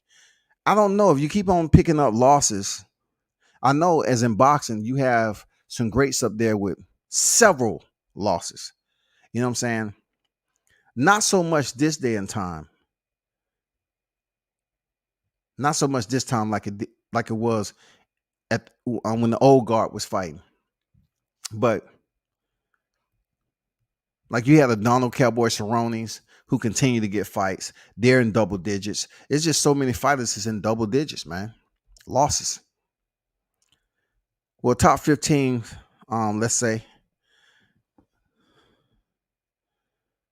Mr. Pass say, salute brother Dr. Mark. Okay, that's an actual doctor. I didn't know that. You know what I'm saying? I read his title. Okay. Flawless mentality. Salute, man. Got a doctor in the building. Salute to you. Damian Maia could still beat some people up in the UFC probably. Last time I checked, Damian Maia was fighting and contending at middleweight. aka the backpack. You're talking about a former, BJJ world champion. That we know. Like I said, a backstory. Damian Maia came in here and straight up, get close distance, change level, take you down, and it was pretty much a wrap. They really wasn't fucking with him on the ground with his BJJ jacket that he had put on you, right? But the game started to evolve. I remember in mixed martial arts where I'm not even going to go as far back that they didn't have weight divisions and they didn't even have gloves. And the weight differential was almost like the absolute division in BJJ. I'm not talking about that. I'm speaking on when fighters would get taken down and put on their back by wrestlers and they'll automatically go to the closed guard. That has changed. Now that a fighter, their primary rule, right, is correct position if you're taken down. You never want to get taken down and put on your back and you allow your opponents to gain top position when they take you down. You always want to put yourself in a position where your legs are on the outside of the hips of your opponent, or if you can, place your body in a position where you can work off the posture up or base and get back to your feet. That means your opponent landing in side control or whatever. Or you can use butterfly guard. Try to wait for the right moment to sweep your opponent in the process of being taken down. You know what I'm saying? There's so many ways with BJJ. It's just a beautiful system. BJJ is a beautiful system combined with wrestling. And you have to have mat time. You have to be in fights. You have to continue to grow with your mixed martial arts game with BJJ included. So Damian Maia is one of those guys that had to evolve. So when you see him face Tyron Woodley, he was evolved, but Tyron Woodley had a wrestling background. He attempted like 23 to 24 takedowns on Tyron Woodley. And Woodley basically stuffed all of them. In the process, he ended up tearing his labrum. You know what I'm saying? And that was a good fight. But once again, he loses to Tyron Woodley. But once again, he gets the fight with Ben Askren. Ben Askren is coming off a win over Robbie Lawler, right? The only trade the UFC has ever made for Demetrius Johnson to go to one championship and Ben Askren come over there. Then he steps in there with Jorge Masvidal get starched in 5 seconds. The quickest knockout in UFC history. Recover. He comes back. They give him a fight with one and only who? Damian Maia. Ben Askren decides to want to play the ground game because he's considered himself a very credible, reputable wrestler. They do. They respect him now. He want to play the ground game with Damian Maia and get subbed out with the RNC. I was saying to myself, damn, Ben Askren, I don't want to say you was goofy in that moment. But that's how he is. He's a competitor at the end of the day. He's that goofy guy that walked down the street with a plaid shirt, but to fuck you up. Like, let's not talk about the Jake Paul situation. We're talking about how he was in mixed martial arts. I don't put too much emphasis in that Jake Paul situation with gloves on. But what I do know is he came up to the UFC and he was 18-0.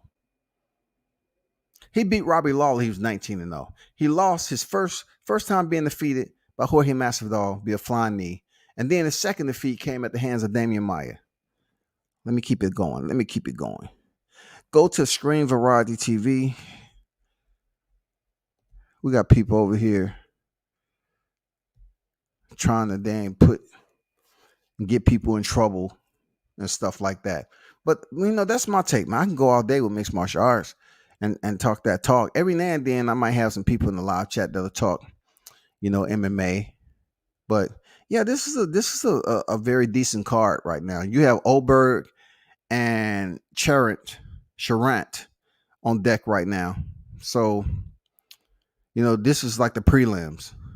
But most of the time when UFC put on cards, they have like 2 championship fights on there. Tonight,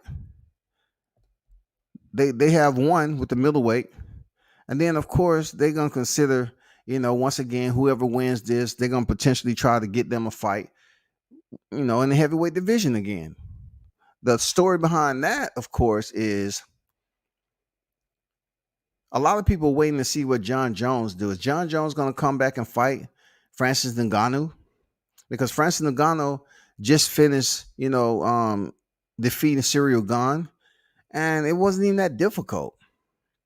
But I definitely want to see Jon Jones come back because no one defeated him at light heavyweight. And the only blemish came from a DQ. And in that situation, from a 12-6 elbow, he was DQ'd. So it was a loss.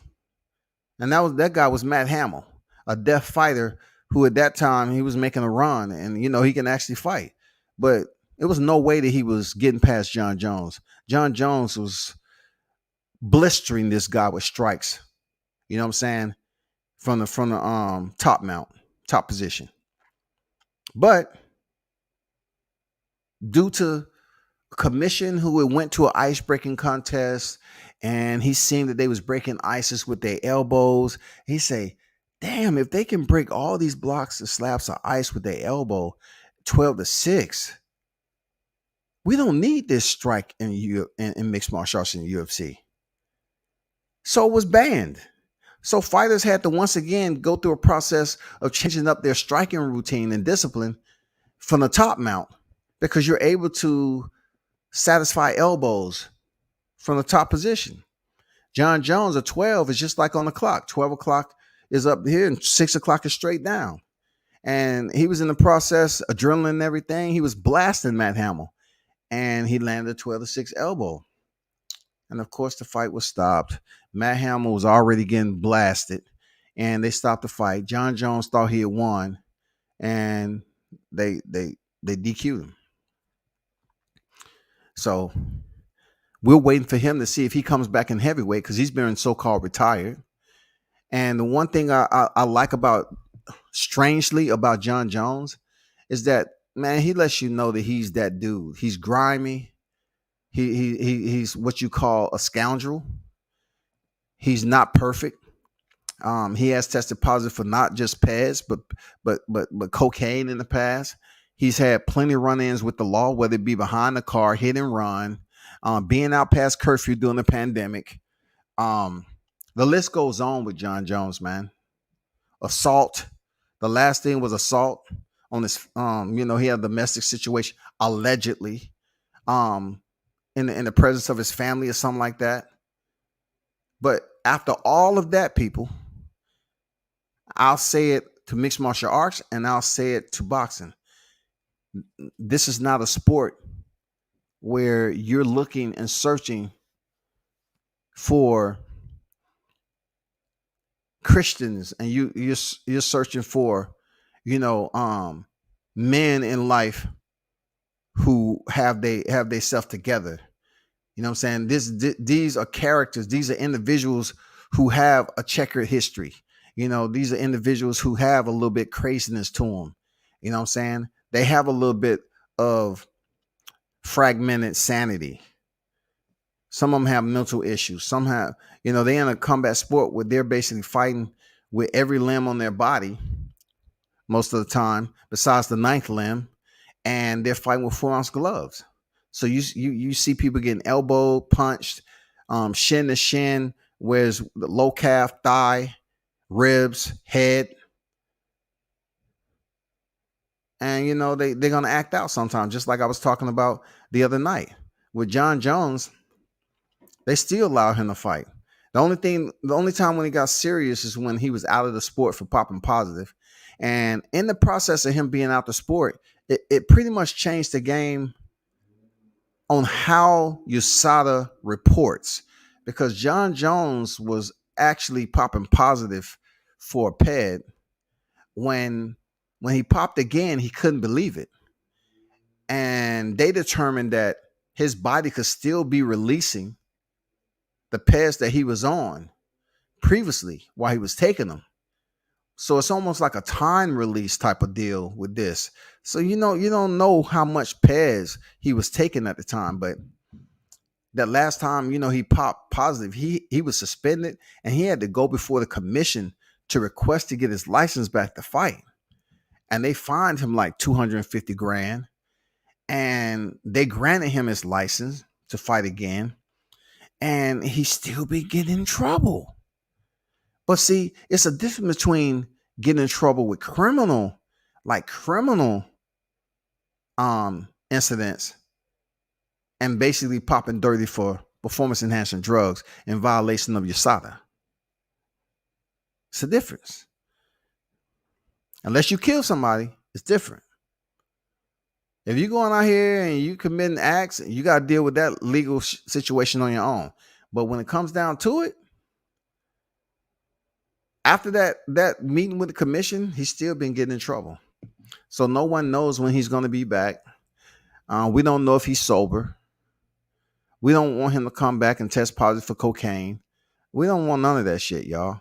But I do miss Jon Jones as far as hearing the crowd, goddamn, say, oh shit, Jon Jones back in the building.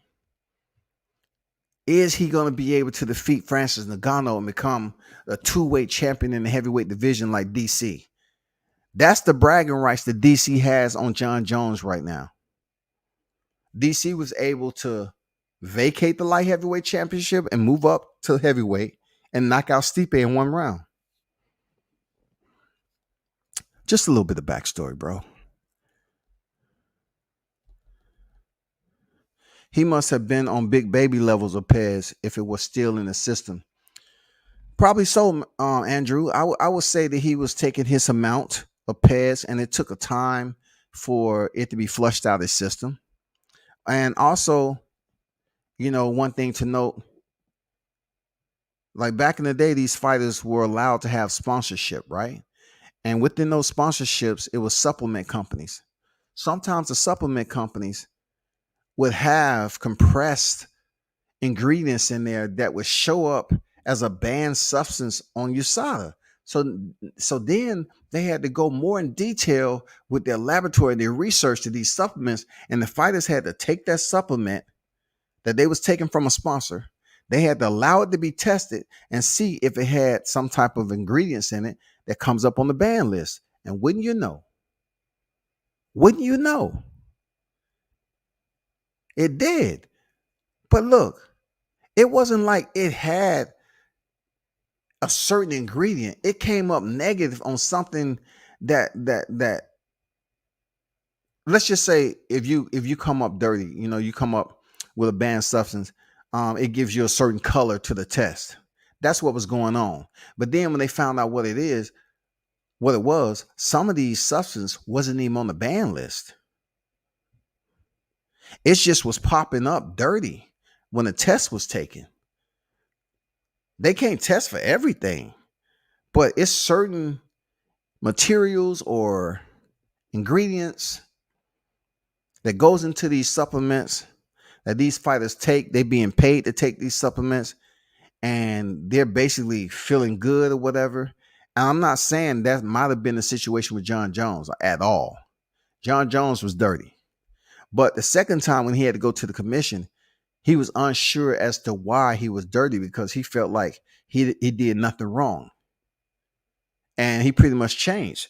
Because now when a fighter popped dirty, USADA does a more extensive research in depth before they even announce it to the public. Back then, they used to let the public know when the tests come back. Look at Conor McGregor with a proper 12 commercial. And that's one of the one of the biggest vandals you'll run into, goddammit.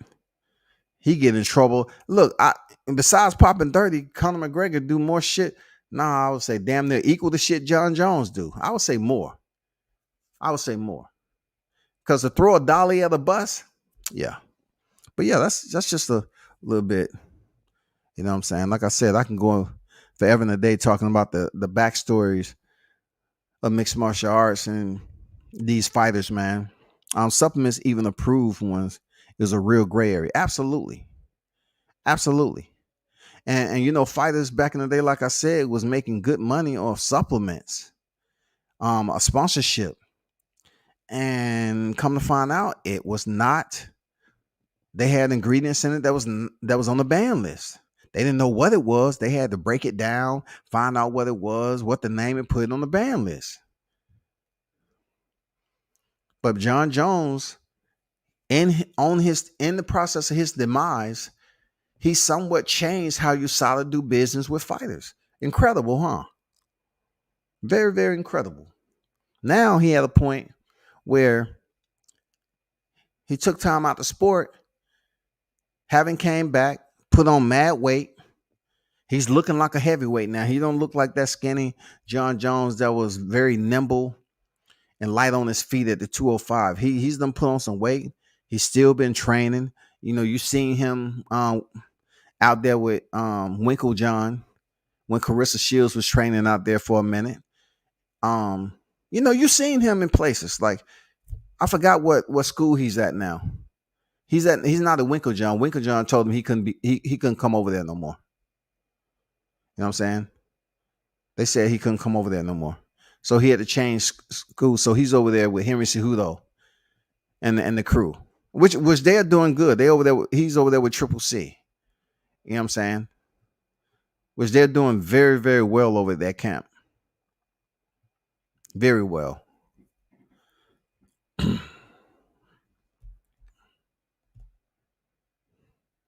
So that's a UFC 271 fight card.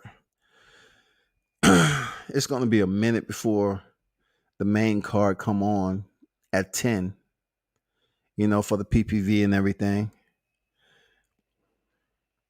Up next is Alexander Hernandez and Renato Moicano.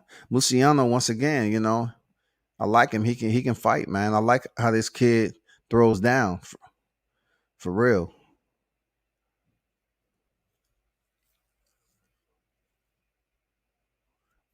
Bruce Buffer, one of the most electrifying announcers. Fighting out of the blue corner. I like that tattoo. I like your ink, man. That's a badass tattoo he has. Fighting out of Tijuana, Mexico. I really had some stories about TJ, dog. Like I told y'all previously, Marines was banned from going up there when we was up there because they was robbing us. We was getting into fights and shit. Man, you don't want to go back and forth to TJ on some shit like that. But they was setting us up, man. They were having women try to come up there and take us certain places, and Marines was getting robbed. I ain't get robbed. You know what I'm saying? I went up there for the fights. You know what I'm saying?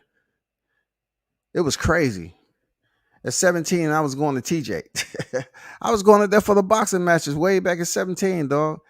I was in California. I used to go to TJ, man, bus ride. Man, that shit was cool as hell. But some of the Marines was going up there for the women to get fucked up, and they was getting beat up, robbed.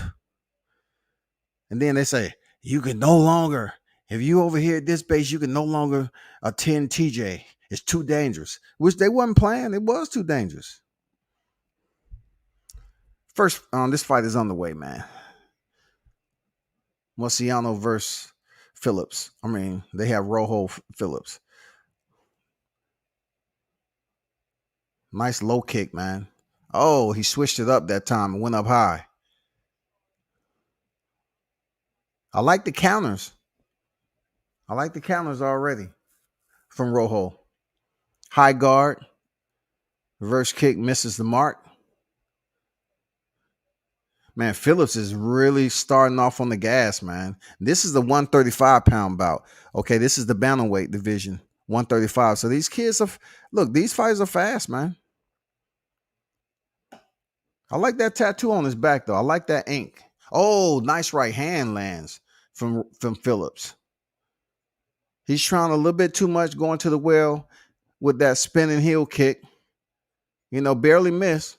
Thank God, because I think he would have put Rojo out. Oh, nice step in knee, man. Beautiful. Beautiful. Oh, low kick drops him. That tattoo, you need to come alive, bro.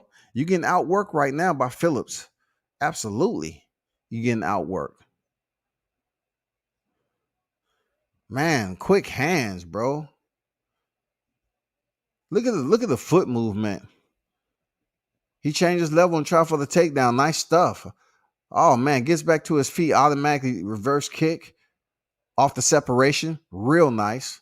He's thinking in there, man. These guys are throwing bombs, but technically clean. Very technically clean, man. I like what I'm seeing from Phillips. He's everywhere with his striking. I'm telling you, man, just like I was up there talking to my boy Los and Michael Seals, who just fought Triad Combat. I said, man, y'all should take some mixed martial arts training and just learn how to clinch and move your opponent in the ring. It works. It will work, man. Hooking the arm, all that shit. Man, Phillips has back control. This is a bad place for Rojo. Very bad.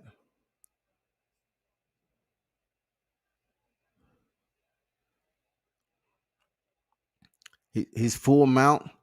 Very nice. Very nice transitions going on here. Oh, nice from Rojo to get back to half guard.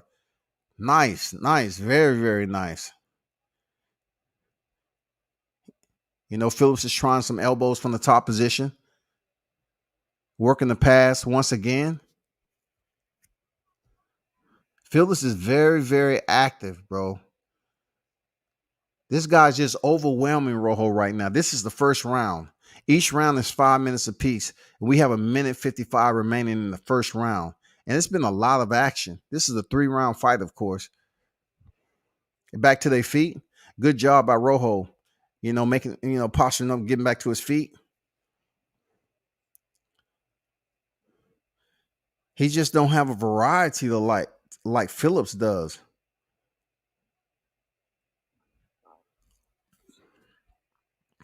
He tries that reverse kick now after being on the ground, and it lands. That took away a little bit of Rojo's energy. Look at the movement. The hand feints, foot feints, head feints. That shit's crazy, dog. Phillips is all over the place, man. Rojo can't figure him out. This dude is a rhythm in motion. 1 minute remaining in the first frame. Oh, look, he remeasures that reverse kick and it goes over his head. The last one landed on his arm. So he adjusted. And when he threw it this time, he sent the ruler out there. And it just went over damn Rojo's head. Fighters in the clinch now. Break. Good job by Phillips to get up out of there.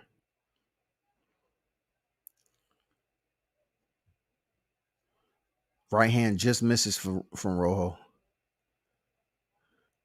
Good. 1-2 on the mark by Phillips. Oh, it's outside leg sweep. Very, very pretty into the open guard. That's what I was talking about earlier about when these guys used to get to their back. Oh, he goes for the armbar. He shoots it. Okay. Phillip defends it pretty good. He's stacking them pretty heavy. That's what I was talking about. You getting placed on your back. Now fighters will automatically have either one foot in or both feet and try to automatically get the sweep off the momentum of being taken down.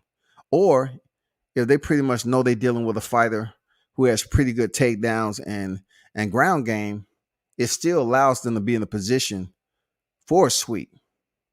It doesn't have to happen immediately, but at least their feet are in a position inside the inner thigh to potentially work for that sweep.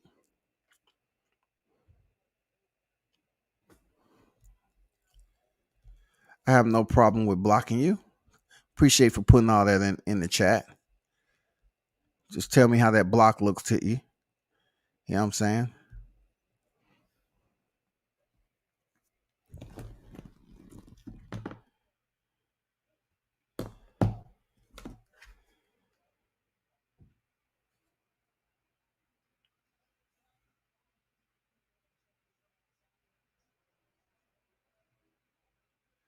We're heading into the second frame.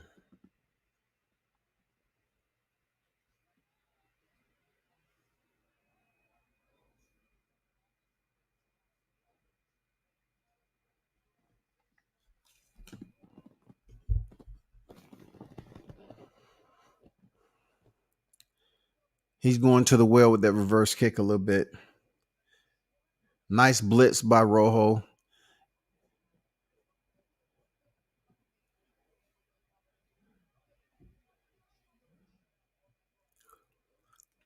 Phillips absolutely won the first round. Easy.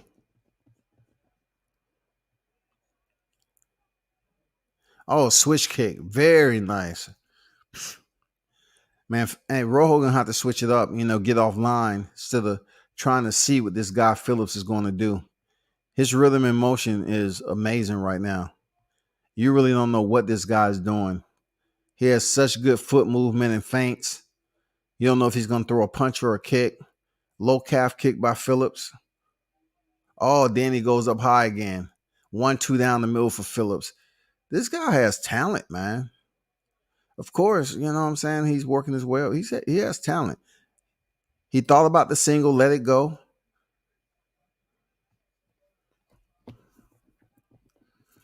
Nice jab.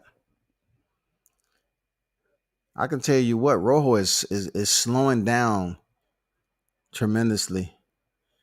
He's trying to shoot the 1-2 down the middle and not even zipping it up with a kick to the lower middle something. He's just, blitzing with a 2 to 4 punch combination with nothing behind, nothing to finish it up. Look at Phillips. He'll throw a 1-2 even though he ain't trying to land it, but yet he'll zip it up with a kick. Real nice. Look at that low calf kick, man. Blasting that leg. Man, oh boy, his calf is fucked up from that low calf kick. Oh, it's really jacked up.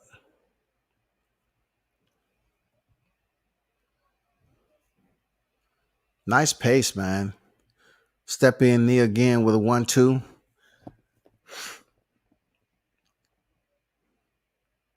I like his combination sets, man. Sometimes he lead with the low kick.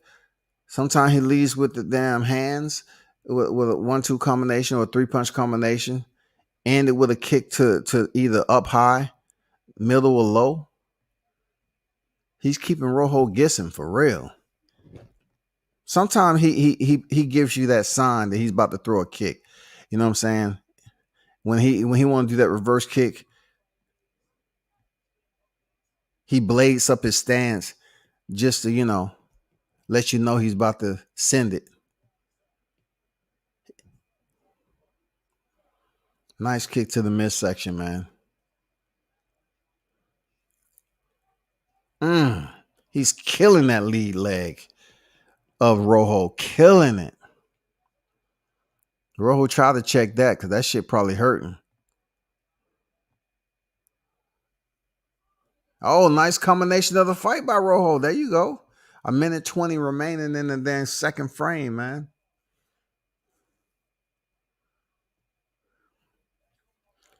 Oh, man. Nice kick up top by Phillips. Changes level, getting on the hips. Nice takedown. Right back up is Rojo. So they're not going to really give him credit for that takedown. It was just so quick.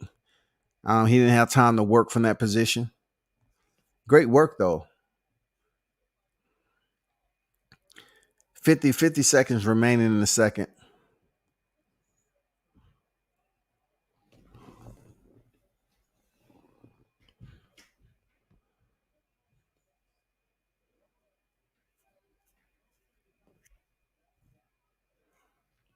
Nice stiff jab by Phillips. Rojo pushed up against the cage. Phillips with the underhook. He puts that head in the face. That's one thing about the clinch game with mixed martial artists. Once they get you in that area, they will drive their head into your face. That's just automatic for them. That's what they train, man. That shit is uncomfortable. That's what Seals was talking about. Michael Perry was doing to him.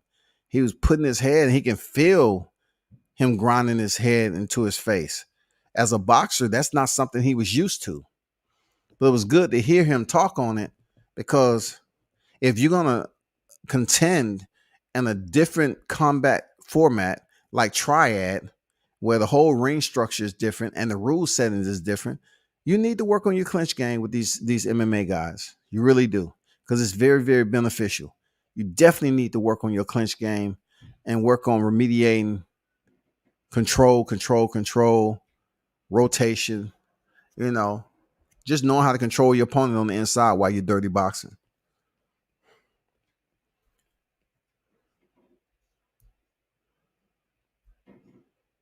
The second round ends. We heading into the third and final round of this fight.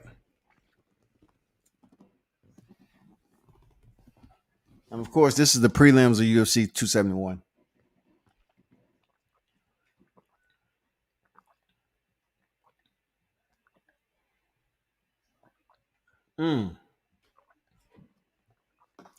Wow, the shimmer of that front kick, that low calf kick to the lead leg of Rojo. Wow, he gonna feel that tomorrow. That bone on bone, man, that's brutal. That shit is brutal.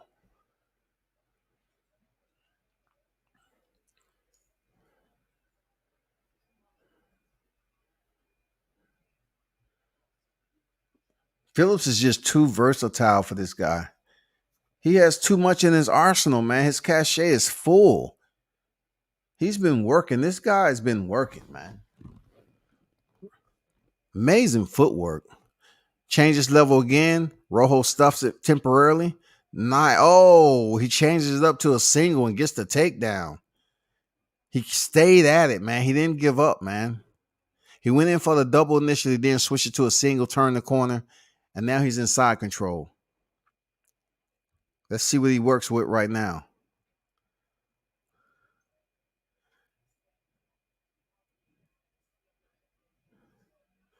Let's see what Rojo can do off his back, though.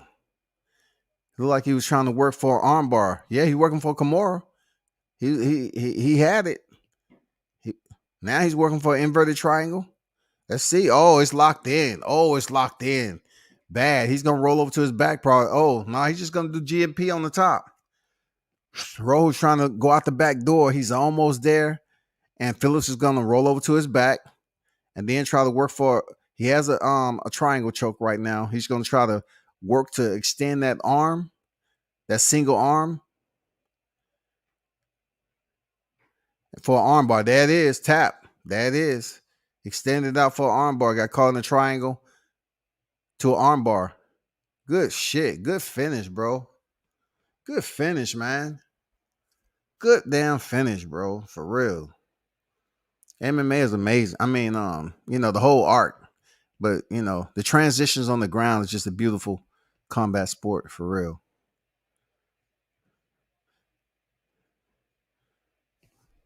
It was only a matter of time. He was done. He was cooked. Once he rolled on his back, that triangle was tight the way it was. He was just waiting to get that arm out. And you don't want to tap or snap. That's the goddamn a tap or snap.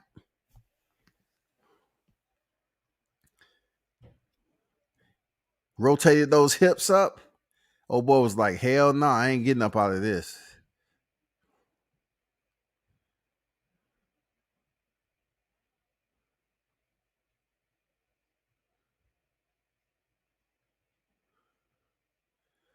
Good finish, dog.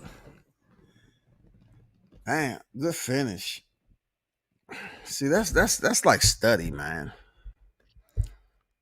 There's still so much I gotta learn, but that's like going to the gyms and studying shit. I'm still way off. But I'm just saying, at least I know what I'm looking at to a point.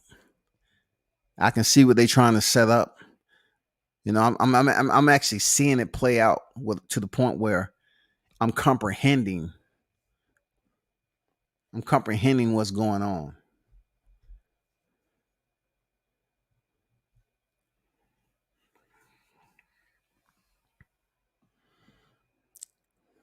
And also I learned a lot by being a photographer, shooting fights. Quickly getting into the rhythm of the fighter. Because it's not easy to take shots from ringside. You have to get into the rhythm of both fighters to be able to try to get the money shot. You just don't go up there and just let your shutter rip for nothing. You have to wait because sometimes both fighters be fainting. You have fighters who are on the gas and some fighters that come out and take their time in the first round. But you have to focus on the demarcation in between both fighters and basically check out their rhythm, their shoulders when they get ready to throw a shot to basically shutter the moment. And sometimes you get some very great money shots when the punch connect. You get some very good money shots. Real talk. Let me see what he has to say.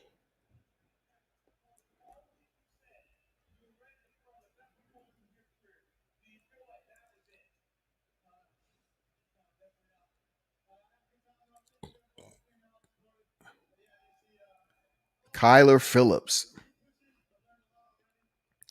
Keep an eye out for Kyler Phillips. He's 10-2, man. Finished 7 of his 10 fights. Very, very entertaining. He's a BJJ black belt, and you can absolutely see it. Not every black belt can fight. All right. Not every black belt can compete at the highest level. You have black belts that train in schools and gyms, and you have black belts who compete.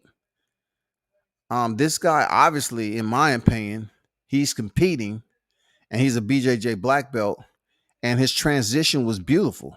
How he locked in that triangle from the top position, landed elbows, rotated to his back to work for the arm bar with the triangle choke.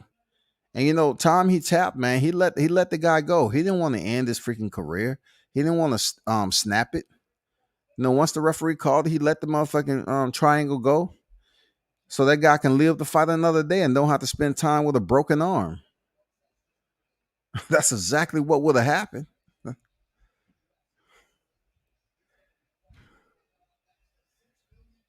Lee Majors, the $6 million man. Damn, I haven't seen him in a minute.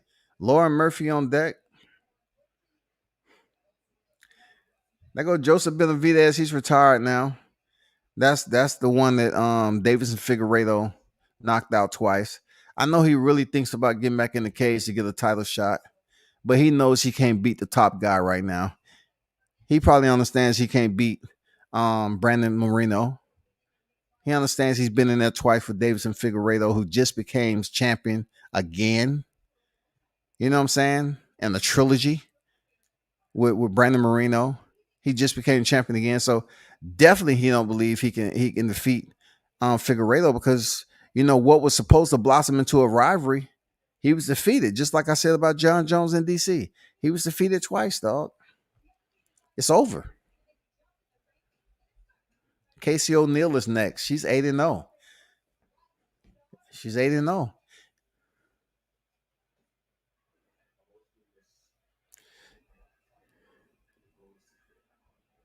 And I was a guy who was saying that I didn't think Israel Adesanya would still be undefeated before he got a title shot. For real, I just thought Robert Whittaker was that much better than him, man. And he goes in there and gets it done. I don't know. It's something still weird about Israel Adesanya, for real. I know he has broken native tattooed on his damn chest, but something's weird about this dude. Dog. He can fight, but I don't know, man. He's a different type of cat, dog. And just say an eye gouge would get you out of an armbar. I mean, well, if you do it intentionally with all the cameras the way they are and everything else, it wouldn't benefit you to do that. Especially if you're in top position, you're stuck in a triangle, and you just want to sit up here. You can't see shit. You know what I'm saying? You're trying to fight for your life. The shit is super tight. You're trying to get up out of it. Now you trying to put your hand on their face and poke their eye to break the action. Now they're gonna take a point. They're gonna take a point and probably put you back in the triangle. You know what I'm saying? So if you got them eye poke, they take a point and put you back in the triangle. How do you win? Shit. You still fucked up. You was losing the round. You got a point deduction.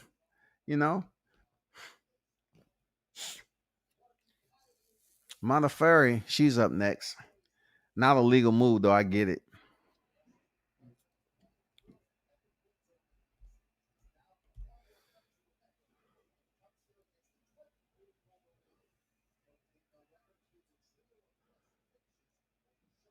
I don't know what type of.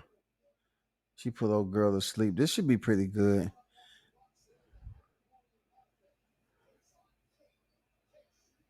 Casey O'Neill, she does have this swagger and arrogance about her, but as a fighter, of course you're gonna have that. You know what I'm saying?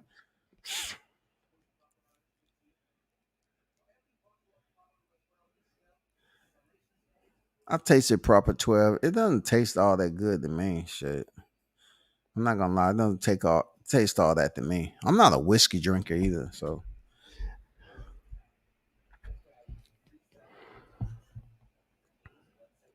UFC 271, you're in the building, man. Hit the like button for me and all that. Appreciate the ones who already did it.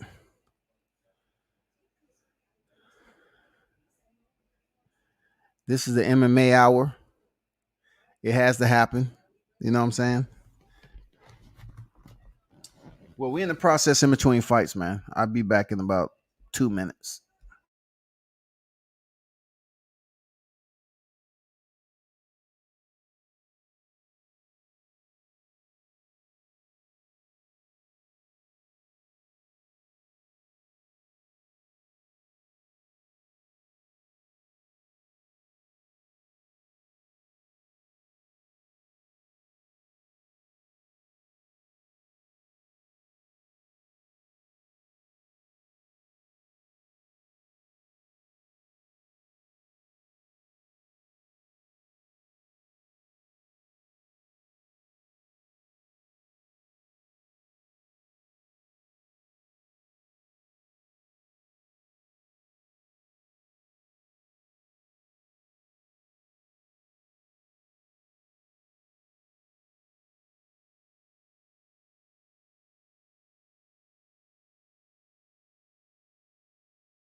Man, we're in the first round.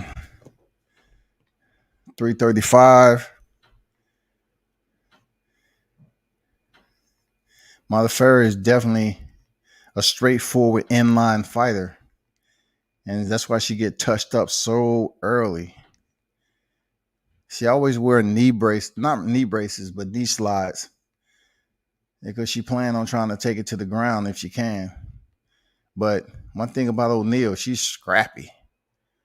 She is scrappy.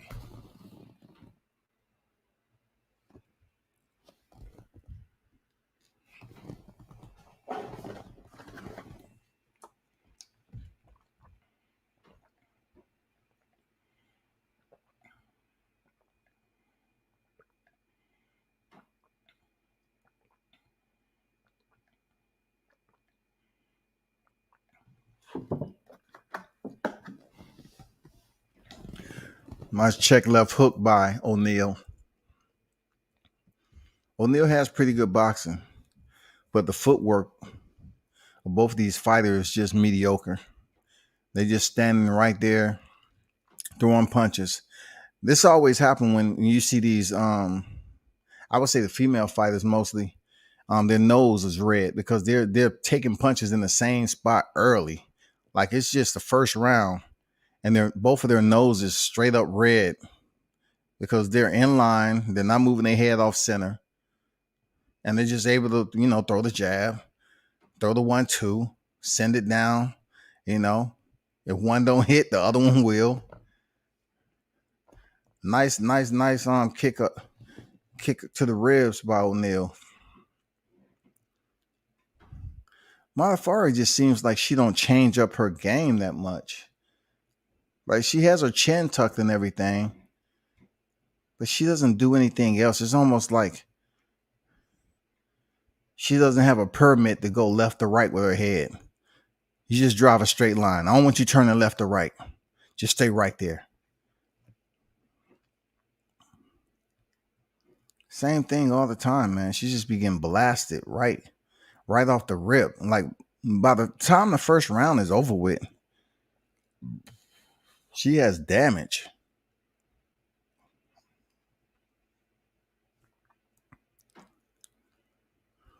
O'Neal has tight boxing, though. I like it. But she's bloodied up, too. Nose and mouth of both fighters. They just banging it out. I don't know why the women think they need to do this. They don't need to. If you just come in there and just like the guys and I don't know. I guess they need to be exciting. And exciting to some of these women of, just standing there and banging it out, dog. I don't fucking know, dog. Like, you got defense, man.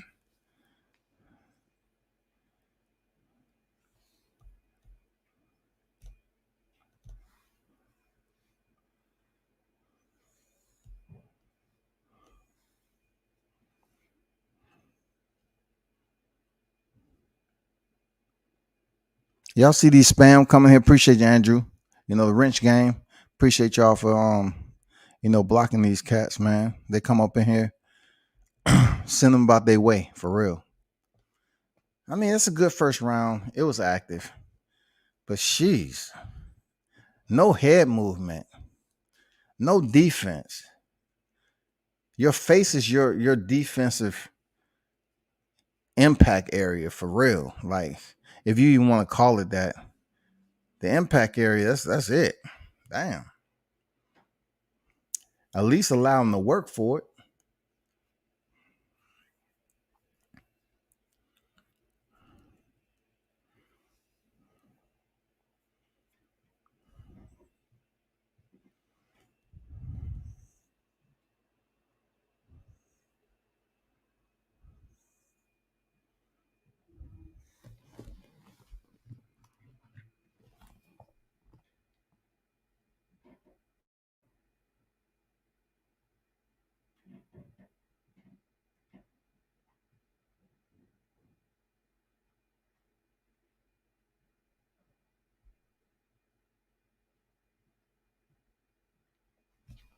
Win the second round. Hey, tomorrow y'all be sure to stop by at 2 p.m. I'm speaking to my girl again, Christine Faria, bare knuckle fighting championship. I interviewed her before. Cool fighter, man. I'm very, very talented. And she's stepping in there with a Britain heart, man. It's a grudge match for the ages, bro. Christine Faria has already defeated her before. But this time it's just like it's been time in between. Man, Faria's been going in. This is gonna be a good fight. You know what I'm saying? I gotta give it to Christine though. She's just a more better all around fighter. She can bang. You know what I'm saying? But I'll be interviewing her tomorrow at 2 p.m. If y'all want to pull up and show support. She has a fight coming up this weekend. Not this weekend, but next weekend, brother. We're in the second round. 4 minutes remaining. Still, pretty much front and center. Striking affair between both of these fighters. A brief clinch by O'Neal. And they're getting touched up because they're choosing to stand right there in front. 1-2 by O'Neal. All she's doing is waiting for Modafferi to come in, and she throws the same 1-2 all the time. Nothing different. Modafferi provides her with the target. She's gonna take it. If that target comes in straight through the front door, she's gonna shut it down. She's gonna land one of her 1-2s on the counter. It's just so easy. But herself, she's not moving her head either. She's bleeding from the nose. Very limited kicks from both fighters.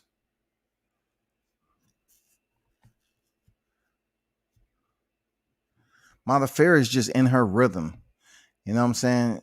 She's taking punishment and she stays in the same rhythm that's comfortable. Oh, hard right hand from O'Neal. Oh, she's touching Modafferi up right now, busting her up. Modafferi comes with a blitz, 6-punch combination. She comes forward and everything. She's tough, man. Like I said, she's a tough fighter. But you can see why she has as many losses as she do. She has too much predictability to her striking game right now, man. She knows that. High kick by O'Neal lands. Partially blocked, though. O'Neal misses with the overhand right. Nice jab. Nice way to double up that jab, O'Neal.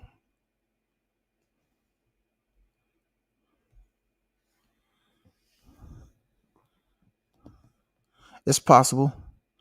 It's possible that Robert Whittaker could come back and take his title. It's possible. It's highly possible. But, with that, Israel Adesanya has improved since the Robert Whittaker first bout.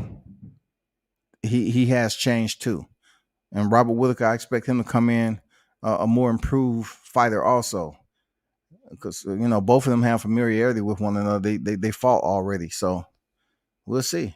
We'll see how it plays out.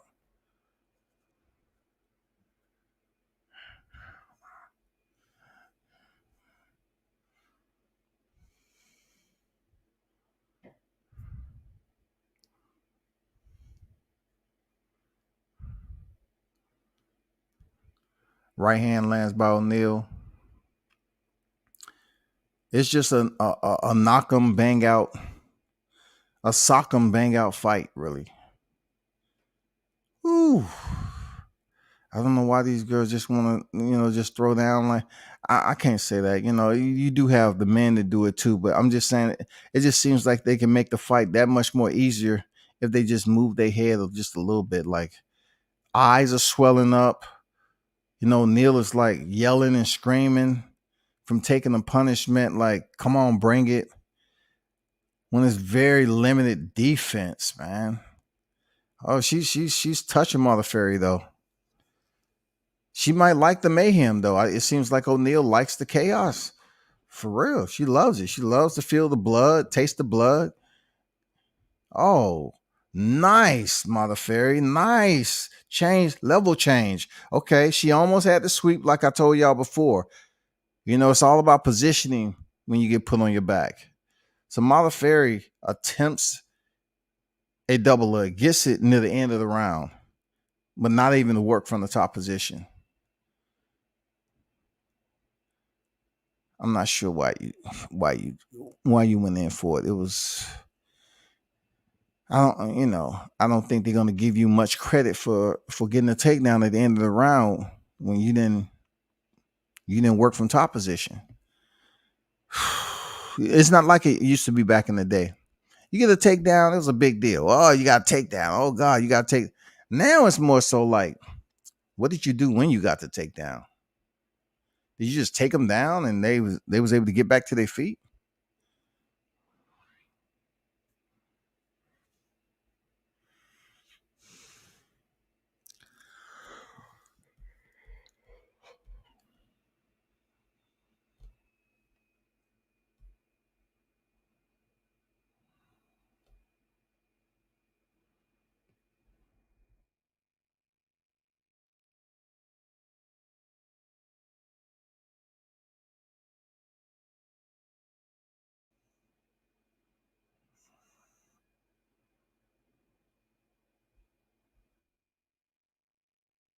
In the third and final round of this fight.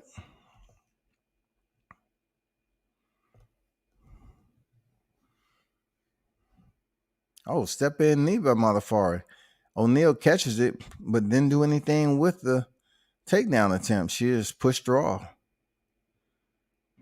4:25 remaining in the fight. I think O'Neal is absolutely winning this fight easily.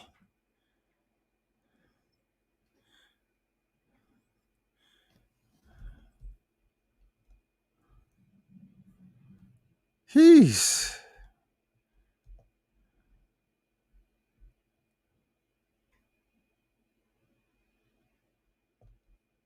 Modafferi about to pick up her 20th defeat.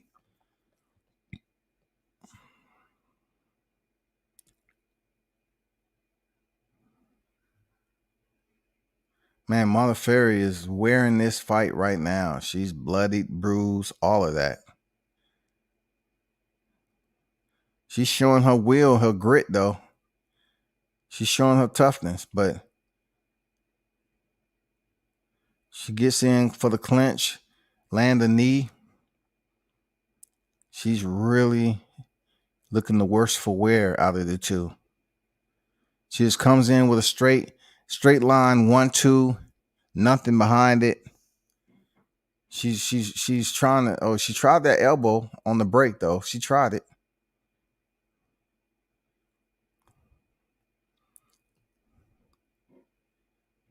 O'Neal's tough though. She's about that smoke. You can tell O'Neal's about that smoke, man. She's been fighting for a long time. Look, O'Neal, you can tell she was fighting before she came in the UFC. You can just tell her mentality. To stand there and bang it out. That's her mentality. You know, she got the tats on her legs and everything. And you could tell she's been throwing hands before she even became a fighter. Shit. Nice counter left hook, man. Her boxing is way more disciplined than Modafferi. She's fighting very smart today, really. It's just, neither one of them are trying to move their head. It's not like she's being reckless or anything.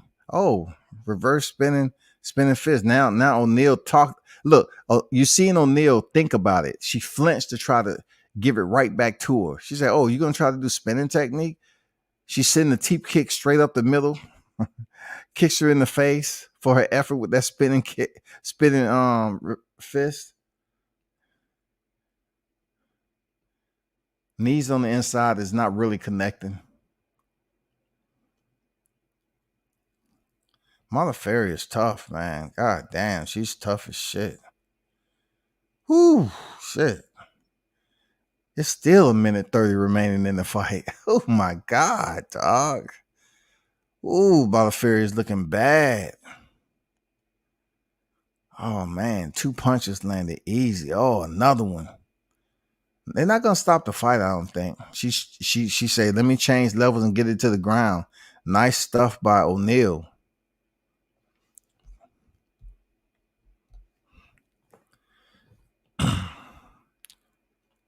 Modafferi tried another spinning fist. She was able to get the single. This is interesting. She has 57 seconds to work for a submission. She needs a submission to win, in my opinion. But O'Neal quickly makes it back to her feet. Very nice. Very nice. Modafferi is throwing knees and she's not trying to land them. She's just going through the motion. Like, she don't have a high range of motion. You can tell. She's almost like Justin Gaethje. You know what I'm saying? Justin Gaethje, most of the time when he throw combinations, he zip them up with a low calf kick. It's the same thing with Modafferi. She throws knees and she don't have that good of flexibility on her elevation. So she just routinely throws them because she's been working on it. But I like how she's working for this dang double leg again. She's running out of time. It's over. 9 seconds left. It's done. She's about to pick up her 20th loss. But she's tough, though.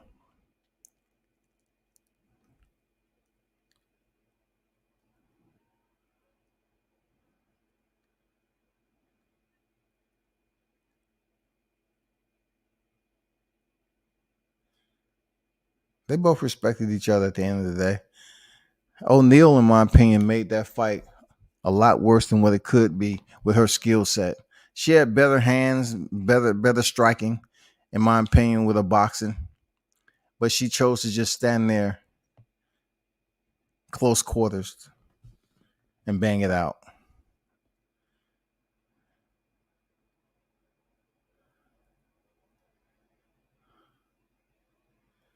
They showing a lot of Modelo. You know, they represent their sponsors. I'll tell you that shit. Ooh. Adesanya versus Whittaker 2.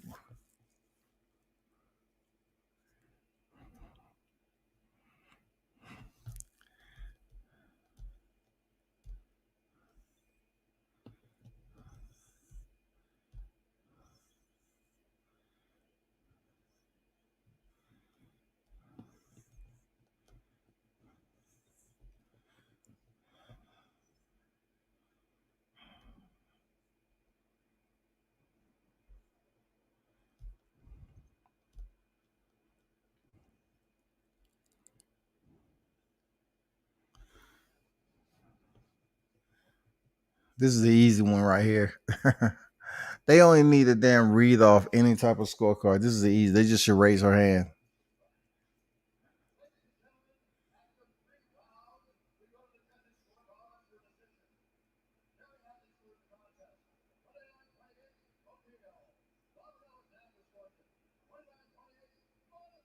What?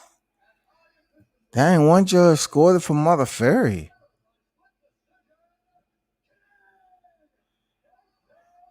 Casey O'Neal won. That's a person who should have won.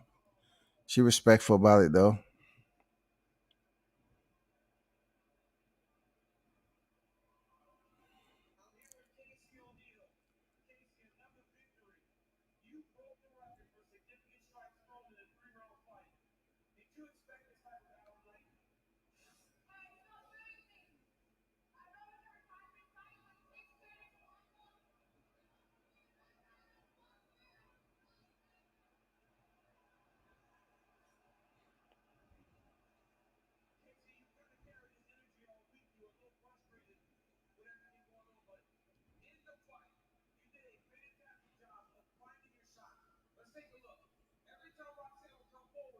This is Roxanne Modafferi's retirement fight.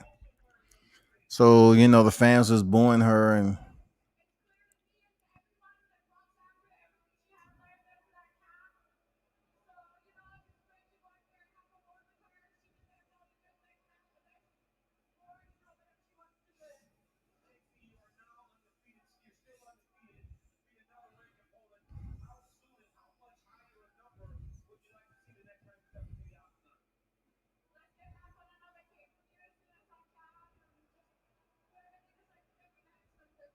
they booing the crap out of her.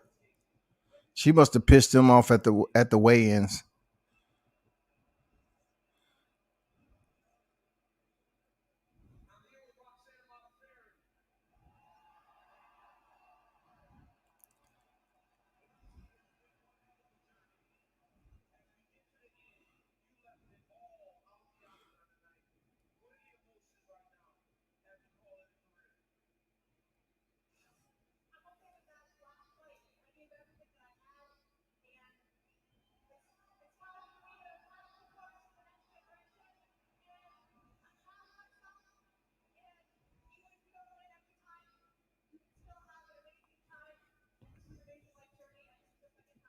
That's cool.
She left her gloves in the middle of the cage.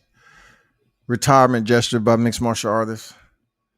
And sometimes they put them down on the canvas and go back and pick them up and come back for another one, after being out several months.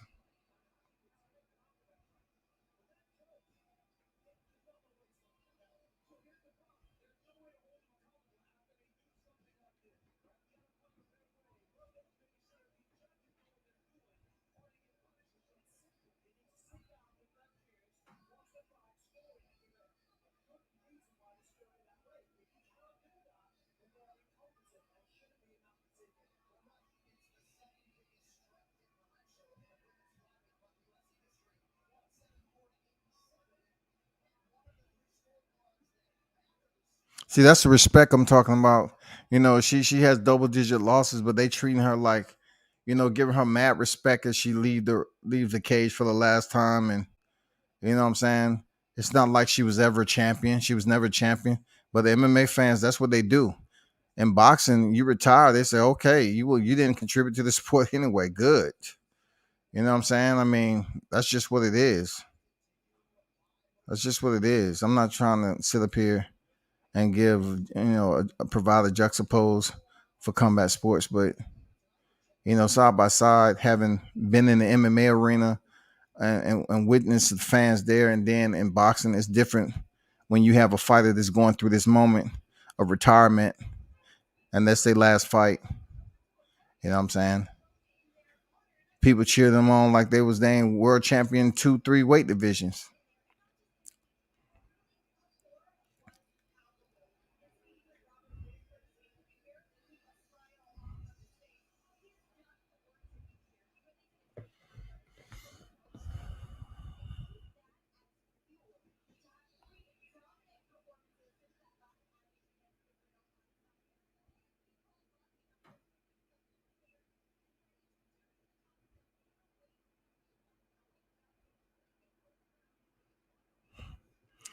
I believe we have Andrei Arlovski, the pitbull himself, coming in against Jared Vanderaa next. This is another fighter who, I wonder if this is his retirement fight, because he's had that before. He's 32-20. Incredible amount of fighters, man. I wonder if it doesn't go his way, is he gonna also, leave the gloves in the cage, and it's gonna be his last fight? We'll see.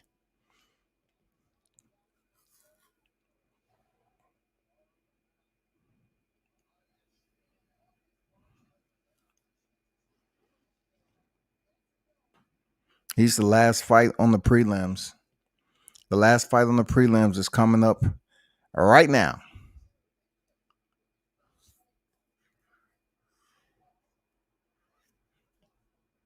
This is gonna be a good fight, man. This dude can bang. This dude, Vanderaa, can bang for real. I don't think this fight makes it out of the first minute. I don't think this heavyweight fight that's coming up makes it out of the first minute. I don't know which Andrei Arlovski is coming into the cage. You know what I'm saying? I don't know, man. He's an older fighter. He's 43. I don't know. This is going to be one of those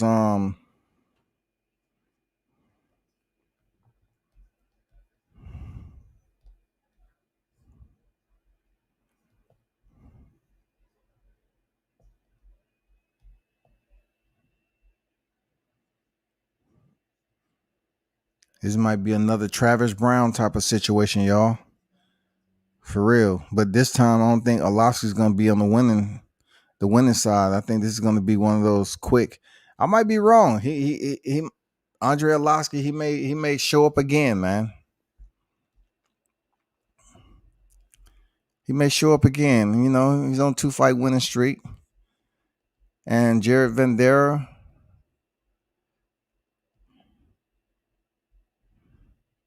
he lost his last one against Alexander Romanov, ground and pound. So we'll see how this plays out. It's like a 50-50 fight, in my opinion. He's only 29 years old, Jared Vanderaa. So he has a lot of time. You're talking about 29 versus 43. Come on now.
Andrei Arlovski looks great for 43 years old with his hands, man. He's even still using his feet at this age. Punch kick combinations. Land the right hand again on Jared.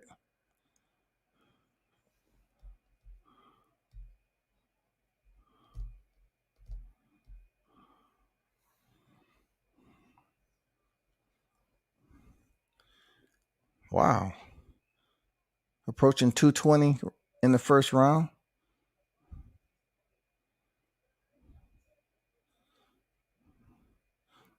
Nice rhythm. And he catches Arlovski with the straight right. Only because Arlovski is, backed up to the cage and have nowhere to go. Fight is clenched. Both with body locks up against the cage. These are heavyweights. So, any strike on the inside at close distance like this in the phone booth can end the fight. Believe that.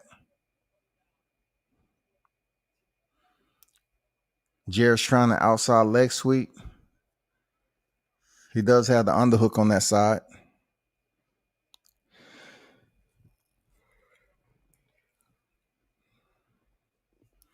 A minute 20 remaining in the first round.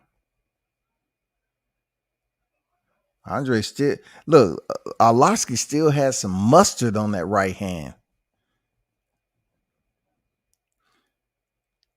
But if he get the right timing down, it is a wrap.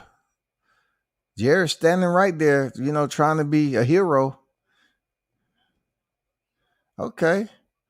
He switches it up. Jared started landing the kick now. It is mixed martial arts, big dog.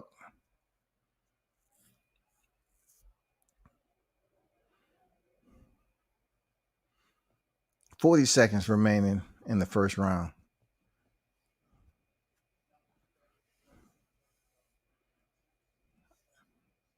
Oh, reverse kick to the body lands. Oh, he catches it with the right hand. He's hurt a little bit. That hurt him a little bit. Man, he landed the kick, and old boy was still recovering from that kick to the body, and Arlovski caught him with that right hand. Stunned him a little bit. He didn't go in for it, though, because he probably didn't want to gas himself out.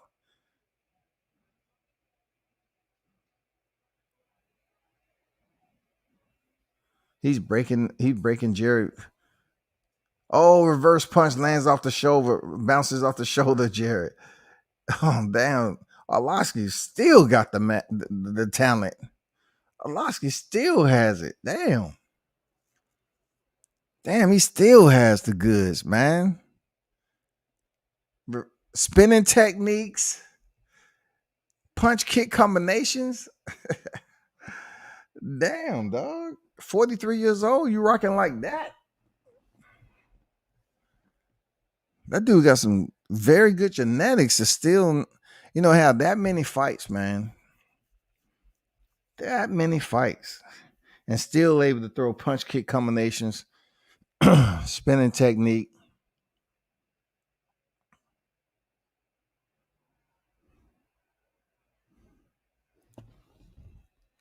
He out there looking like Edson Barbosa, goddammit.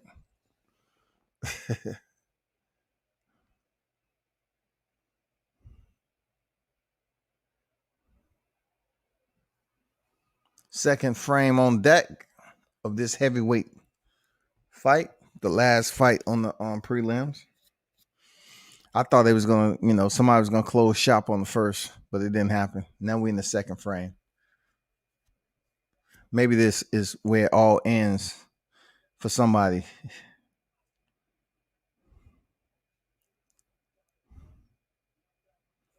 Oh man, touched him up with a 1-2. Jared is about to go sleep. Sleep.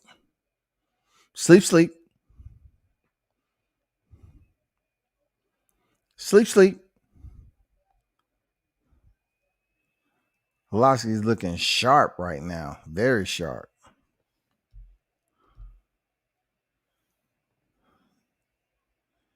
Yeah, shout out to John Ryder. Got the job done, so to speak. He was in his backyard. Christmas early, goddammit. Christmas in February, it happens. Fighters clinch up against the cage, man. Inside, outside knees by Jarrett. He's just trying to, pretend like to get Arlovski's comfortable with the knees, and then he's gonna try to come up top.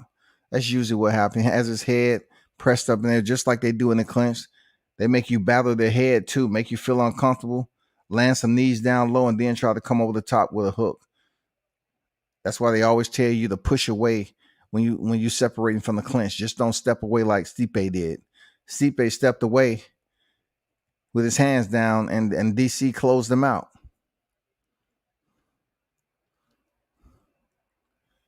Oh, Arlovski with another straight right hand down the pipe on old boy's cauliflower ear, man. His ears are cauliflower like he's at the motherfucking vegetable buffet, goddammit. There's no telling how much fluid is in them things, but I think Arlovski might have that shit hanging out. Oh, he cracked him again with a right. Arlovski's just looking fluid. God dang. In rhythm, dog. I'm gonna have to give an apology for underestimating this guy. Andrei Arlovski is taking us back as to why he was former world champion, dog. Dude.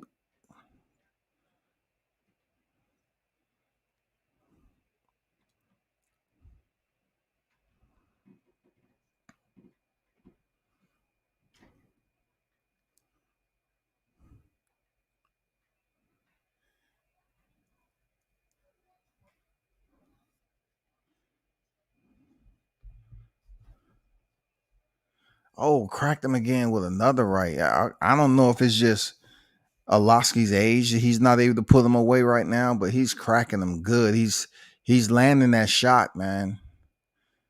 The windage is correct. He kicked him in the low blow. You know what I'm saying? Jerry had to slow down the tempo, so he gave him a low shot to the cup. You know what I'm saying? To the jewels. He kicked him in the jewels to slow down that pace. Oh, man, that was all shin. That was shin right there, dog. Damn. He just had to stop the pace. He was like, shit, I got to slow this shit down.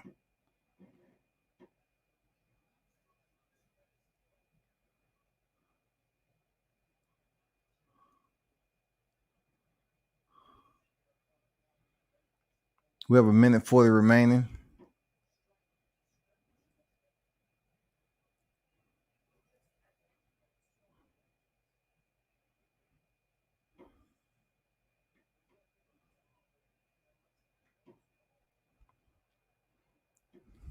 Oh, he's busting him up right now. Andre's busting Jared up with that right hand, even though he's using his left and his right. But I'm just saying, when he send that right hand, look at his foot movement. He's very, very light on his feet, man. Moving around, changing positions, redirection. Fighters clinch up against the cage because that's all he has. He has a chance by touching him and hopefully land a shot on the inside. But 50 seconds remaining. This is obviously a 2-0 fight right now. If this goes down to the 0 and nothing else happens, Andrei Arlovski 2-0 in this fight. Old boy gonna need a knockout to win. Jared is gonna need a knockout to win this fight.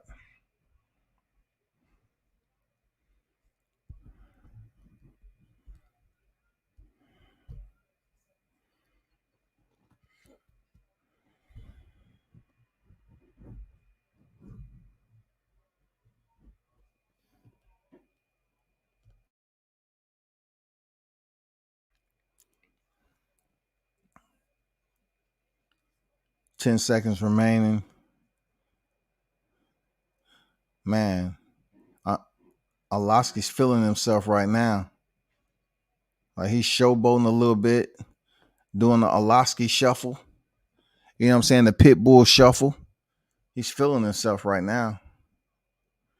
So we have one more round to go, man. It's okay. I would have thought they would have somebody would have got put to sleep, but it didn't happen. So we'll see what happens in this final 5 minutes of the fight. Sleep. Sleep.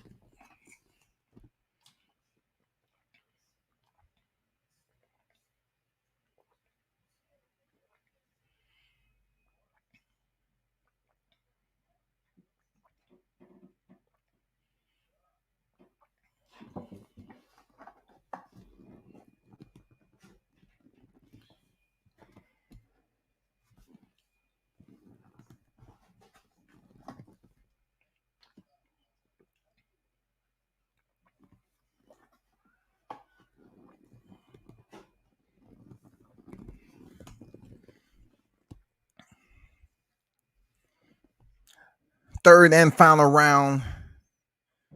Arlovski versus Vanderaa.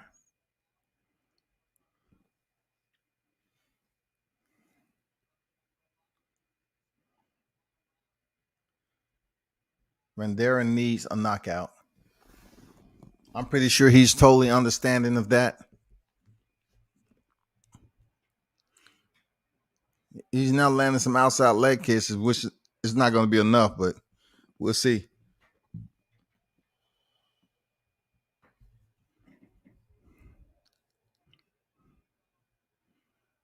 Definitely don't need to be in the clinch unless you know you can get that takedown. You know, it's in the third round. This heavyweight division, it takes more energy to try to take down. I mean, he's landing some hard knees on the outside of the left leg. But that's not going to knock him out, though, bro. And if you notice tonight, they removed Joe Rogan from the telecast. You know, he won't be commentating tonight. Schedule conflict. I bet. I bet. Shit. Did you hear that it was some type of organization that offered Joe Rogan $100 million? You know, they offer him $100 million pretty much to work, you know, or something like that. You know, it's always an agenda. It's always an agenda, man. $100 million. Wow. I don't think Joe Rogan will know what to do with all that money, being he's already out there. Like Joe Rogan is out there. $100 million. You know, he might try to get with Bezos, you know, the Amazon guy, and ask them to drop him off, you know, up there near the stratosphere. He want to see can he come through that motherfucker by himself and live. You know, I don't know. Joe Rogan is weird like that. 2 minutes and 55 seconds remaining. You know, Jared is about to pick up another loss right now because he doesn't have a sense of urgency. He just doesn't have a sense of urgency right now, man. You need to be letting your hands go and stop just waiting on the perfect shot. Andrei is feeling good. He's circling back out, resetting, moving and grooving, using his lateral movement. He's not even really worried about coming on the inside with you because you don't give him a reason not to. He's just look. Arlovski's just practicing on this guy. Like, let me work on some things that I wanted to work on. It's that type of fight right now. Let me just work on some things. Let me just work on some things. You know, see if they work on this guy.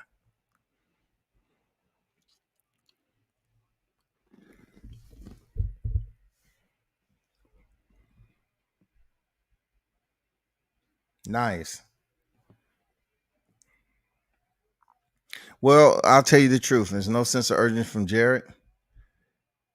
He's probably saying to himself, damn, I didn't think Arlovski at 43 would be this good.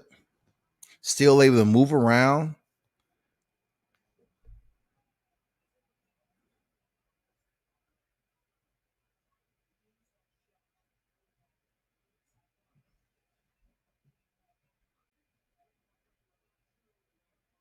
If y'all didn't know, I believe the Super Bowl is tomorrow, isn't it? You know what I'm saying? The Super Bowl is tomorrow.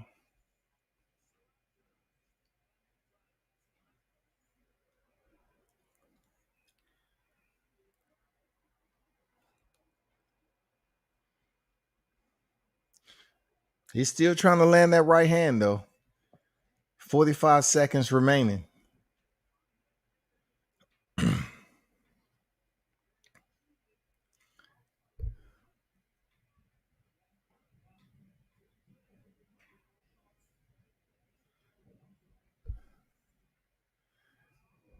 the way they have the strike significance, this seems like a close fight, man. You know what I'm saying? It seems like a close fight as far as significant strikes landed. Now, Jared decides to turn it up with 15 seconds remaining in the fight.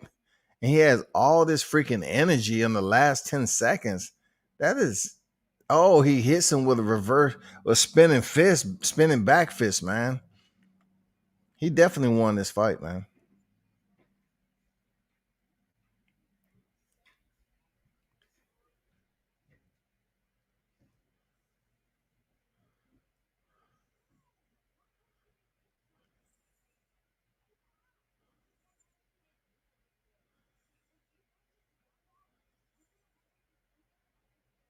What are the Arlovski's doing out the cage?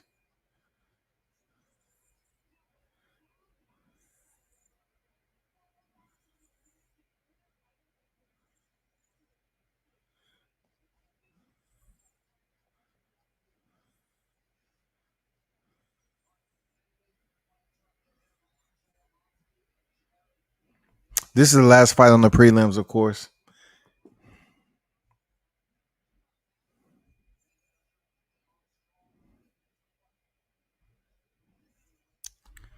Well,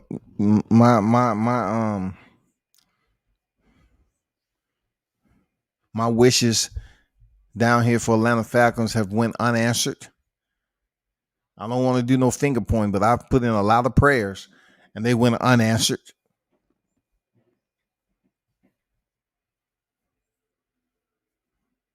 I don't want to be judgmental, but they went unanswered.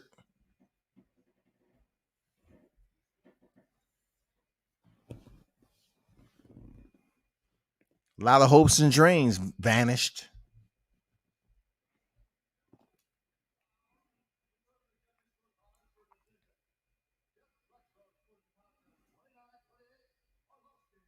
What? This is a split? Damn, this is a split. It should be Arlovski's win. Yeah, of course. Of course.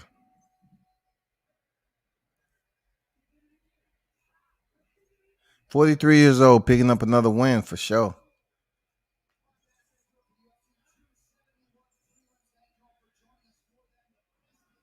Dang, DC not you gonna interview him? Dang, Arlovski don't get no interview, dog. You interview O'Neal? Damn, you ain't gonna interview Arlovski? Wow. Wow, the former world champion. DC's not gonna interview him? Something's weird about that. DC might be out there at the hot dog stand or something. Seriously. Jeez.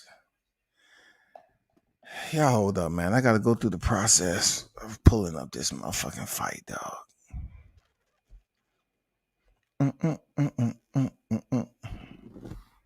Wow. Wow.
Wow, you looking at what I'm looking at? Dang, he's gotten old. Wow.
What's good, everyone? Finally, Matt Ryan, aka Matty Ice, ruined the Falcons for me. He was never going to be the man. So, when you speak of Matt Ryan, and then you have Arthur Blank, who's very rich, but chose to make Matt Ryan the franchise. He chose to make Matt Ryan the franchise. Yeah. Same thing I said. He decided to make Matt Ryan the franchise. He franchised him, and it went all downhill from there. Done. Over. Reality has set in a long time ago when they came back on the Super Bowl. Done. Gone. We don't even come close anymore. We don't come close. Not, and to be honest with you, that was the only year I ever really supported the Falcons, and you know what I'm saying, in this lifetime. I mean, I did a little bit back in the day, but they just so sorry. We don't recruit star players that's coming out of Georgia and Georgia Tech and all this shit down here because they feel that if they put all that money in a player down here, they're gonna be in the strip clubs, they be at the nightlife, and they ain't gonna be no good. So they get neighboring, they get other star players from different states, and they come down here and do the same thing. Oh shit, ATL, shit, we going to Magic City, we going to the Pink Pony. For real, dog. Let me try to pull this up on the TV.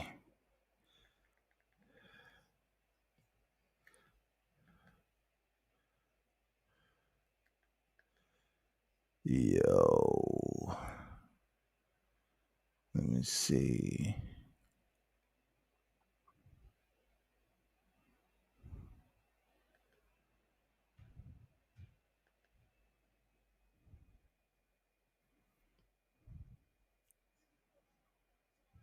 There it is. Cool. So I'm going to get up out of here. I'm going to get up out of here. And I'm just going to look at it on the big screen. Yeah, but this is UFC 271, man. We're just waiting for the main card to come on.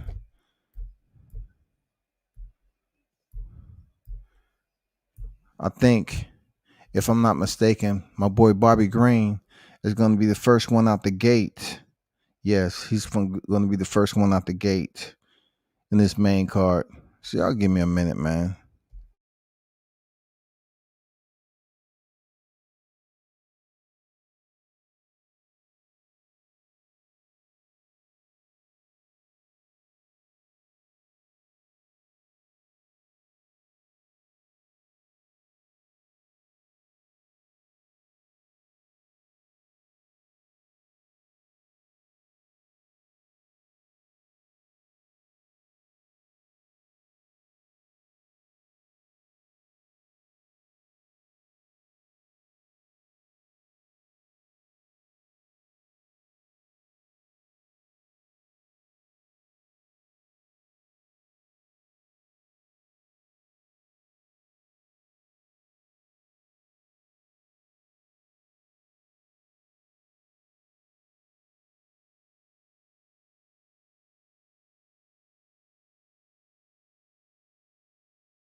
Of course, I'm waiting for my man Bobby Green to come out. First opponent, Nasrat. Nasrat, he's already out. Going through his final stages before he entered the ring. You know, getting Vaselined up. Mouthpiece check.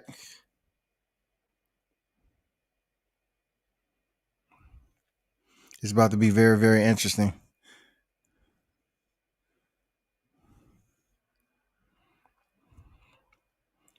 Going to the glove check. Enters the ring. Next is Bobby Green ring walk.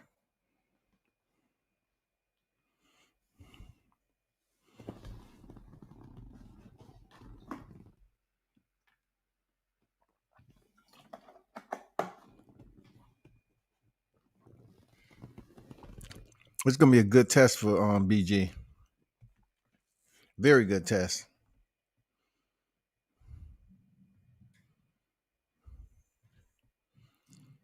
It's good to see Bobby coming out with the U.S. flag. He's taking off his jacket. Dang, he's taking off his clothes and giving it to the fans, dog. Nate Diaz with a different skin color. You know what I'm saying? That's exactly who Bobby act like. He's like, shit, I'm about this turn up right here. I'm about this for real.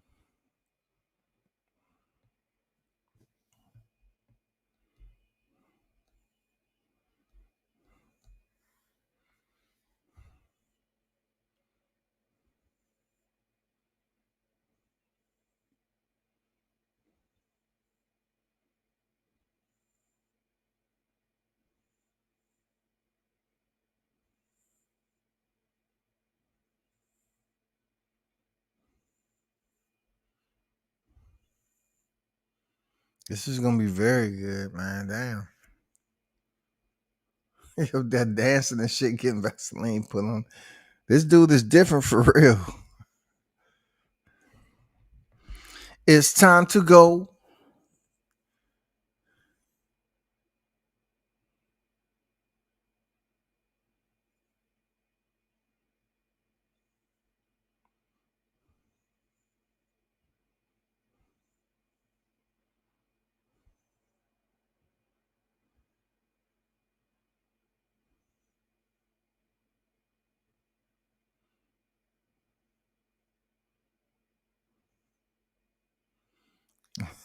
He's eyeing the shit out of his opponent. Like what? Why is his opponent approaching him like that? What's going on here? Why what's going on, dude? Wait for the bell. This is gonna be nice. They already trying to go at it before the bell even ring. Beltran needs to stay on top of that because both of these fighters is about that. They trying to catch a fair one before the names are even announced. Bobby 35, Nasrat is 26, 5'10", 5'10". Of course, contending the lightweight division. 71-inch reach for Bobby and 72 for Nasrat, man. It's about to go down.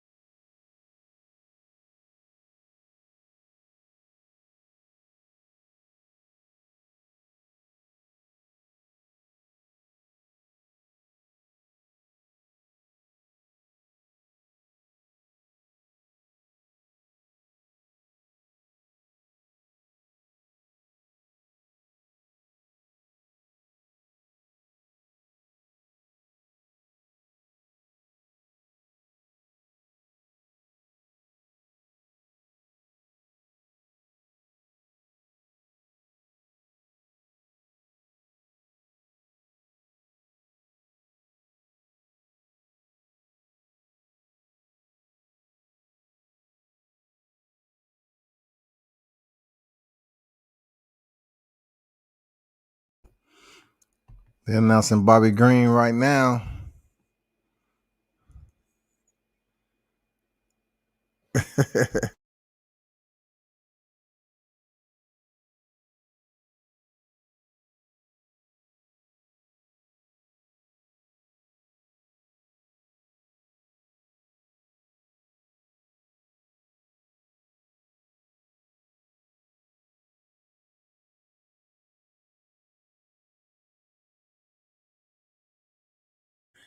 It's about to happen.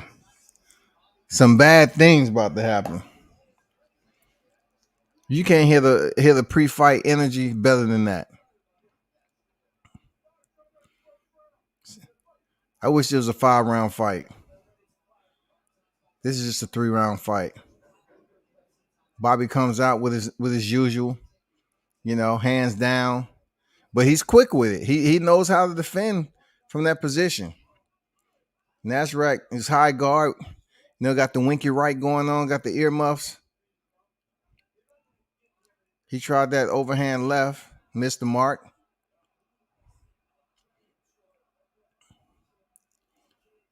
He's just walking down his opponent right now, but we'll see how. It's just the early stages, so.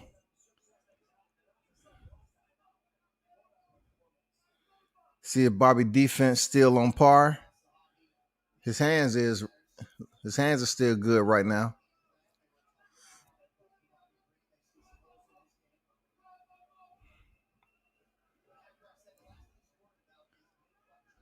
Nasrat is only thing I see right now. He's looking to counter, the aggression of Bobby Green. But Green is just pretty much taking his time.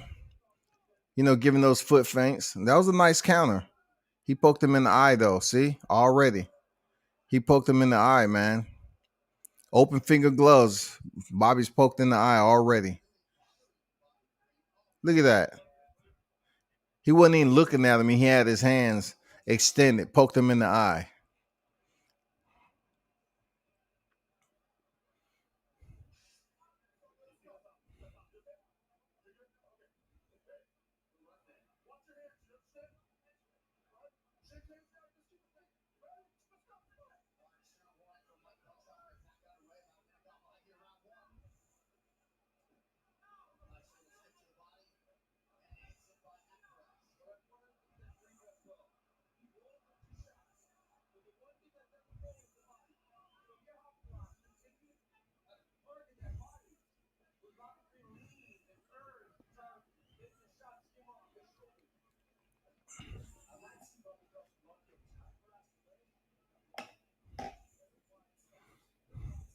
Nice left hand lands by Bobby Green. Now he gets poked in the eye. This is turned into a disaster. Now Nasrat is poked in the eye.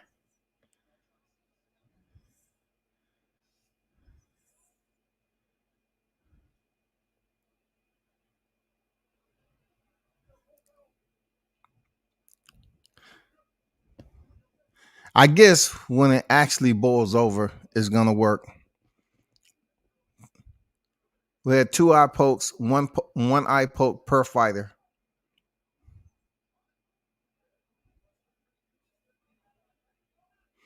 Bobby got some blood trickling down from when he was poked in the eye a little bit, I think. Damn.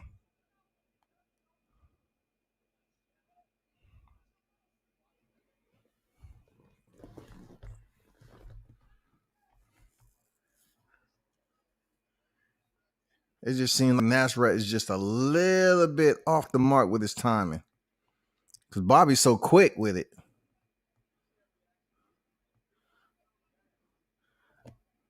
Nasrat looking sharp too. And at times, he's looking sharp too.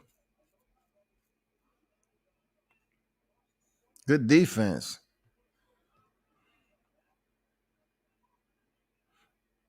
So quick, man. Is this dude bleeding from the nose already? Yeah, Nasrat is bleeding from the nose already. Damn. Bobby with the straight counter left.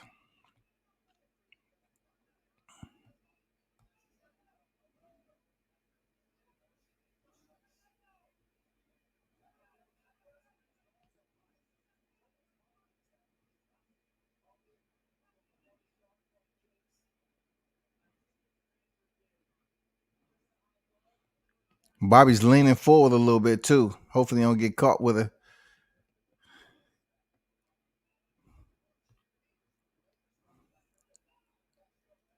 Nice defense, Bobby.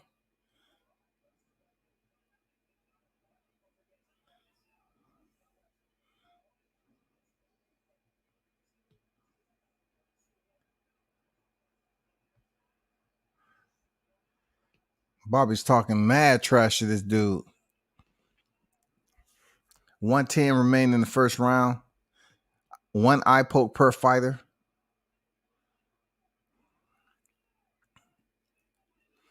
Bobby's boxing is just levels right now. He's looking very, very sharp. He's pop shotting him. Stand away from those kicks. Oh man, lit him up with that 2-punch combination. You know, Nasrat is kind of feeling some type of way about getting touched up like that. He's probably saying, damn, I know this guy just didn't pop me like that twice without me moving my head. That's how quick Bobby's hands are. Bobby's giving him a lecture in there, man, just talking mad trash to him.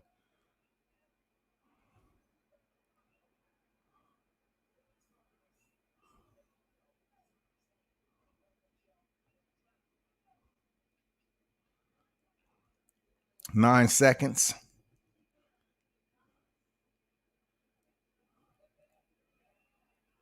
And the good thing about Bobby, he turns it up in the second and third round. He turns it up.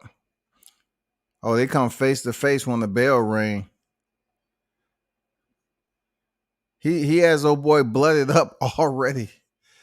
He's not even gonna sit down on the stool, man. That's how OG Bobby is. He ain't sitting down on the stool. Shit. He said, fuck that. I'm gonna stand up the whole fight. That's what it is. I'm built like that. Damn, he bloodied old boy up already.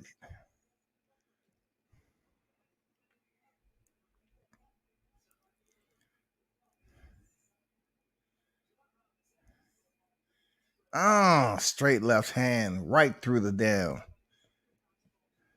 front of his guard. Then went to the body up top. Pluck up. 3-punch combination. 1 to the body, 1 up top, and then the 2 down on the outside. That was nice. Jab to the body, jab up top, and a left cross. Very sharp combination by Green.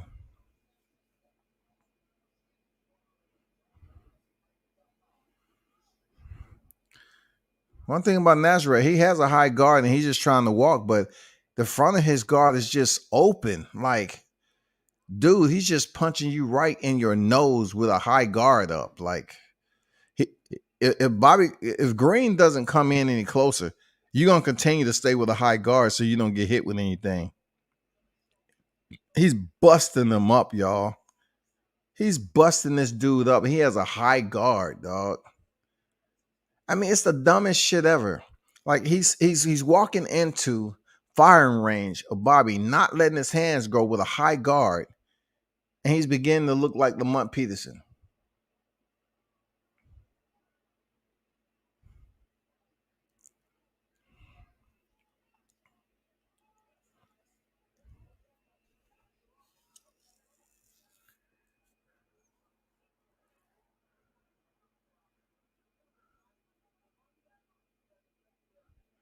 I don't like Bobby up against the cage, but he feels that he's quick enough defense-wise to get away from any shots that's coming his way. So far, so good. 335 in the second. Man, that was like a 6-punch combination to include a kick.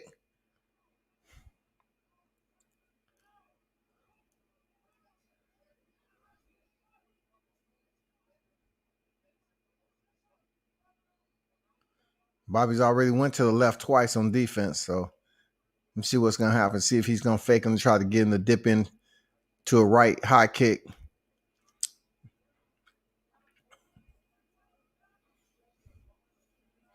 Bobby's lighting his ass up through the guard. Lighting him up.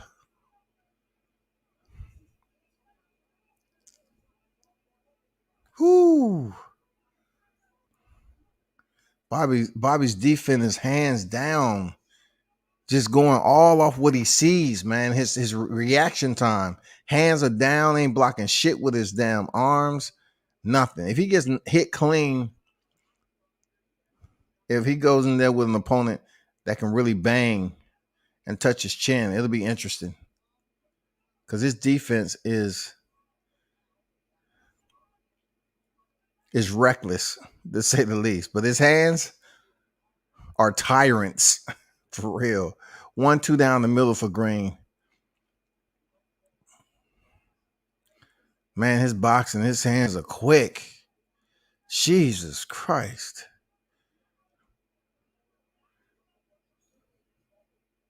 This guy like, shit, I need to abandon this high guard and really get down to a different down. Oh. And let's take note that Bobby's not throwing an extensive amount of kicks either. That's to woe his opponent to sleep with the hands, and then he'll sneak a kick in.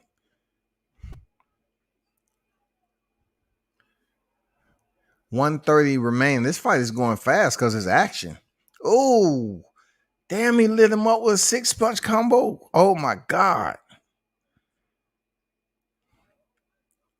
When he gets off, he presses the motherfucking gas, pops the nos, and gets the hell out of Dodge, dog.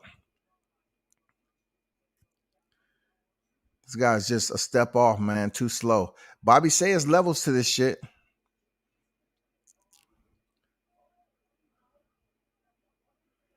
These commentators are rooting for Nasrat to connect on Bobby because he's been so elusive this far. He's about, oh, there you go. Once he land one left hand. And these commentators have no loyalty, dog. Bobby's putting on a clinic right now with an opponent this game. He tried the high kick. It was on the wrong side, though. Bobby leans to his left a lot. He needs to try a high kick down low first on the right side. Keep punching. Oh, he tries another head kick. He's coming up. 14 seconds remain. He's coming on. He's having a little success, Nasrat. But Bobby's output is still blazing. What a fight. Jesus, what a fight, dog. Bobby tell him to stay right there when the next round come on. He said, stay right here in the middle of the cage.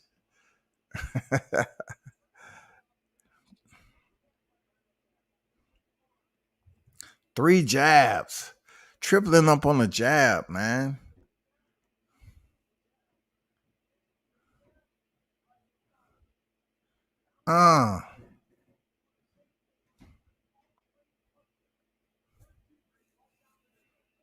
Man, he's super slick, dog.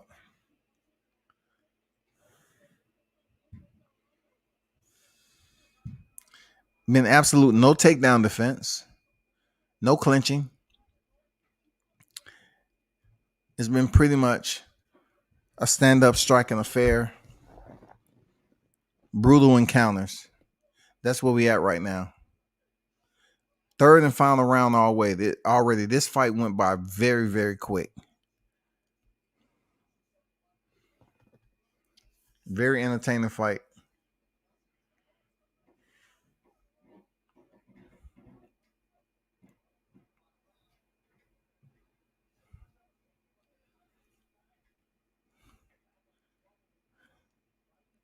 Nasrat, he needs to abandon the high guard, man, and make some things happen.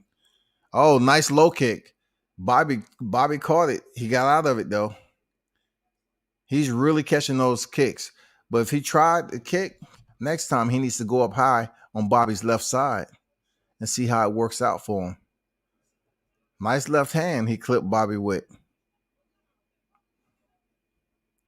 He's stepping it up now, Nasrat. He's thinking. Watch what I tell you, those of you that's looking at this. He's trying to get Bobby in a rhythm or something, and he just can't do it because he keeps switching stances. Nice left hand.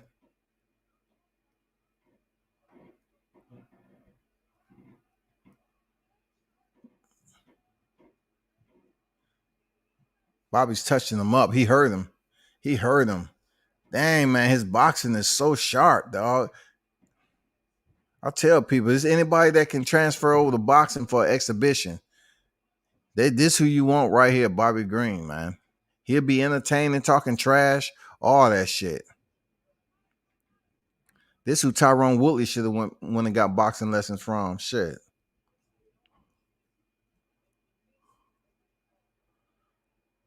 This dude has elusive defense with his hands and his waist. He has somewhat mastered this type of defense, which is one of the most dangerous defensive displays that you can go in here and compete with. You definitely have to know what the fuck you're looking at.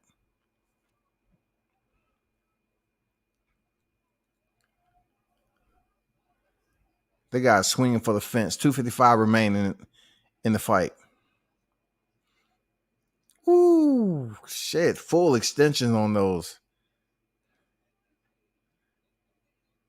Now he's desperate. Nasrat desperate. He's getting his ass lit the fuck up.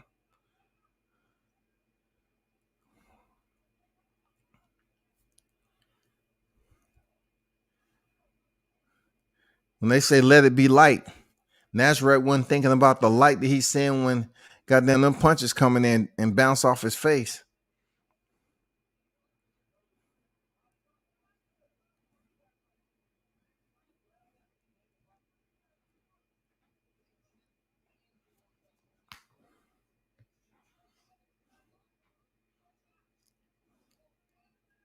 Two minutes remaining. Let's see if the tempo picks up a little bit more. Nasrat able to take a bit more risk. He's way behind in this fight easily. Easily. Green is just too comfortable, dog. Too comfortable.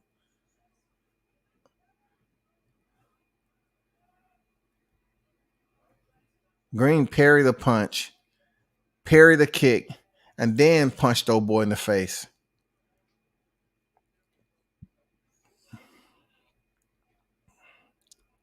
Bobby's looking super duper sharp, dog. Super sharp.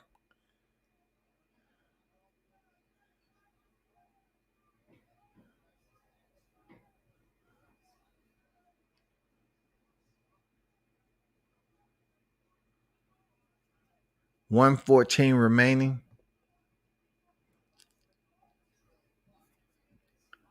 I don't know what Nasrat's gonna go back and do, but he's gonna look at this fight and he say, God damn it. I thought I was fighting a hornet's nest. For real. I don't know what was going on. Shit. Every time I turned around, I was getting stung by something. I was about to say, Dana, you need to call the exterminator. Look at Green to the body with the right. Up top with the left. Bust him up. 40 seconds remaining. Easy work for Green. This guy's too slow. He just don't have it. He's on a whole nother level lower. Jab to the body, jab up top, then come with the two.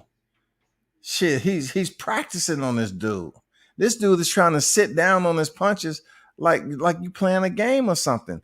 Bobby is just working you right now. Like he's teaching class, bro. 8 seconds remaining. This was a motherfucking clinic. Ooh. Good fight, man.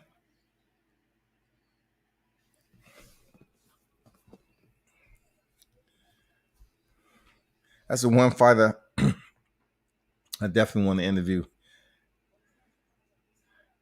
I bet it'd be very interesting. He faked the knee, popped him with the jab. He is right. There's levels to what he's doing in there. This dude is punching going backwards, and he has distance. Very superb distance when he's going backwards. 163 significant strikes, 341 attempted, 48%. This is easy for the judges.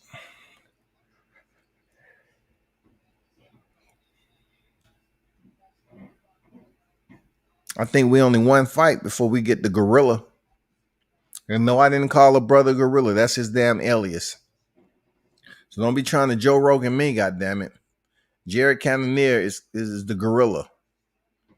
So I don't want y'all coming up on, man, see how you do the brothers, dog. That's his fucking name, his alias.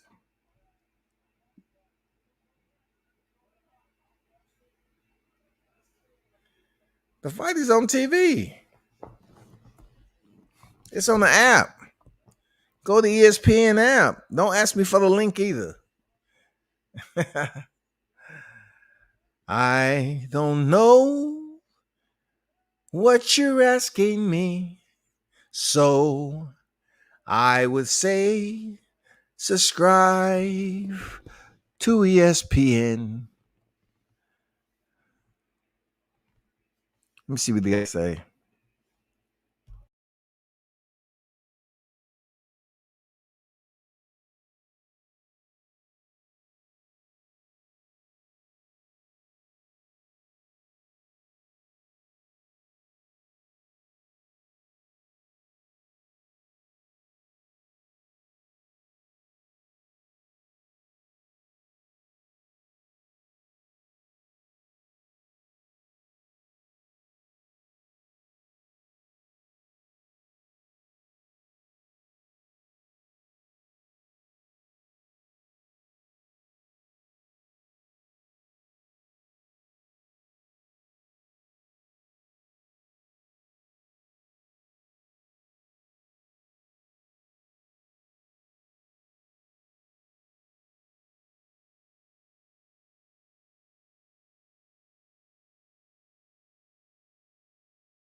Trader Truth in the building.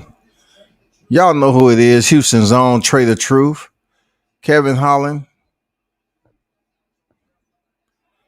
Dustin Poirier. The man who comes up short in every championship fight. I'm surprised he even still showing up there. I would take some time off. I may sound like a hater just now, but I'm just keeping it one throw. Dude.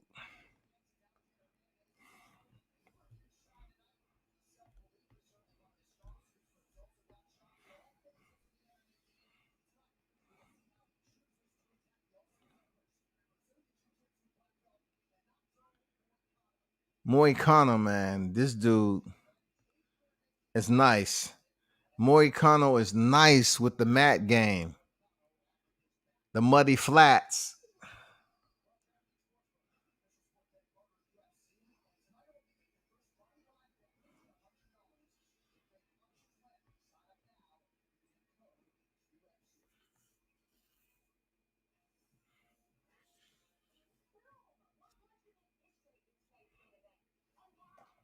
What everybody going? What up? What up? What up? What up? What up? Everybody is tuned in. UFC 271 on deck. I know the bots on deck too. They want to come on here and ask dumbass questions. Tomorrow, where can I watch the fight? Where can I drop the link and blah blah blah? Man, please.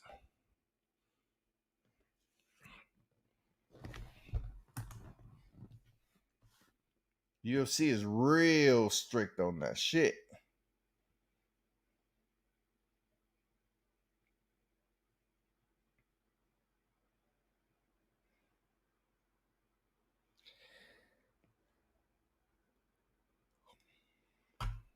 Let's see. So we getting ready for the next fight to come on, which is Moicano.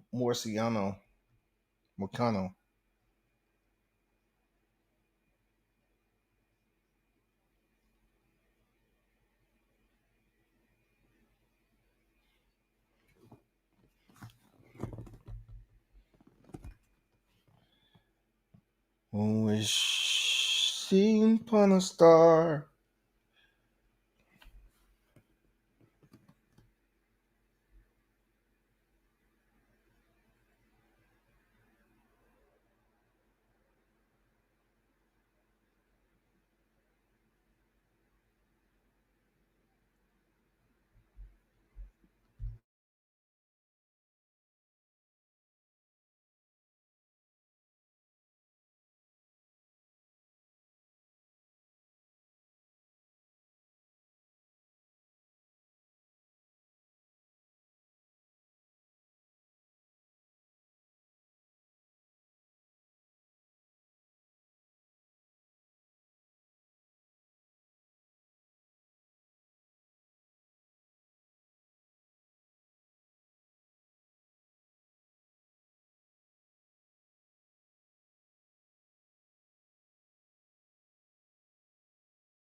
Next fight is on deck, man. Fighters doing the ring walk.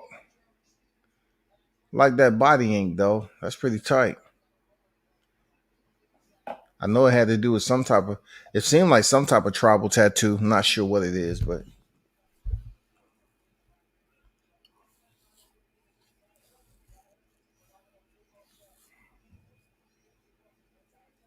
Renato Moicano. BJJ black belt, 8 wins by submission, 10th highest takedown accuracy. This is gonna be interesting because he's in there with the nice one.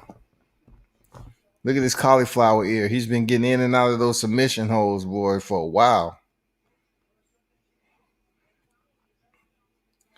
Got that bubble cartilage.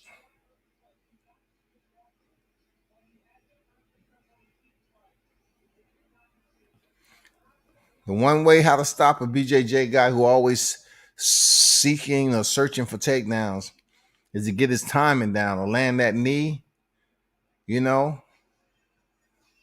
counter uppercut. Alexander the Great, he's good too now.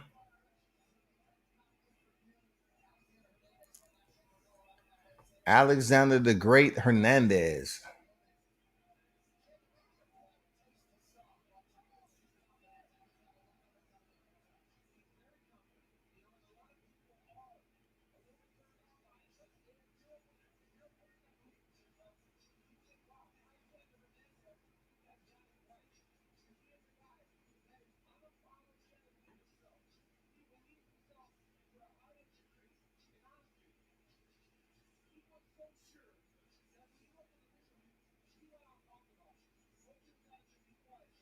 Both of these guys are black belts. Usually it negates the ground game sometimes it don't. It's according to what level of black belt they are. So he has 7 first round finishes. 7.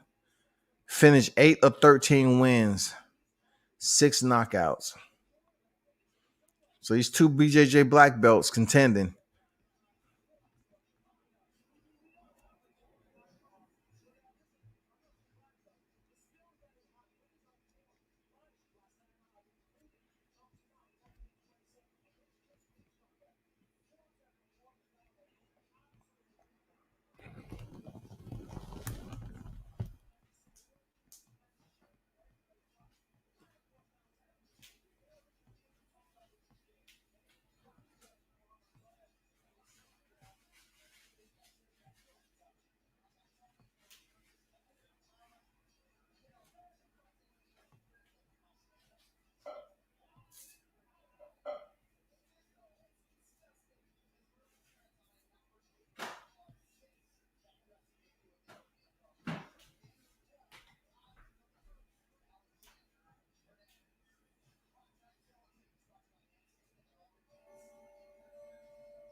Moicano just was introduced.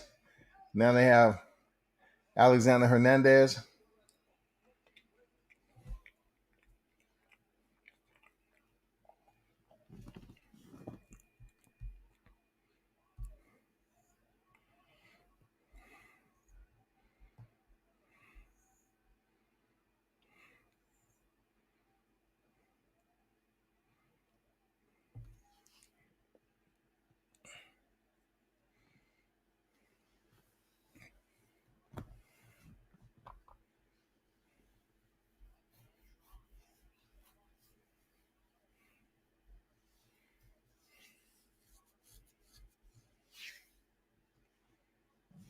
First round.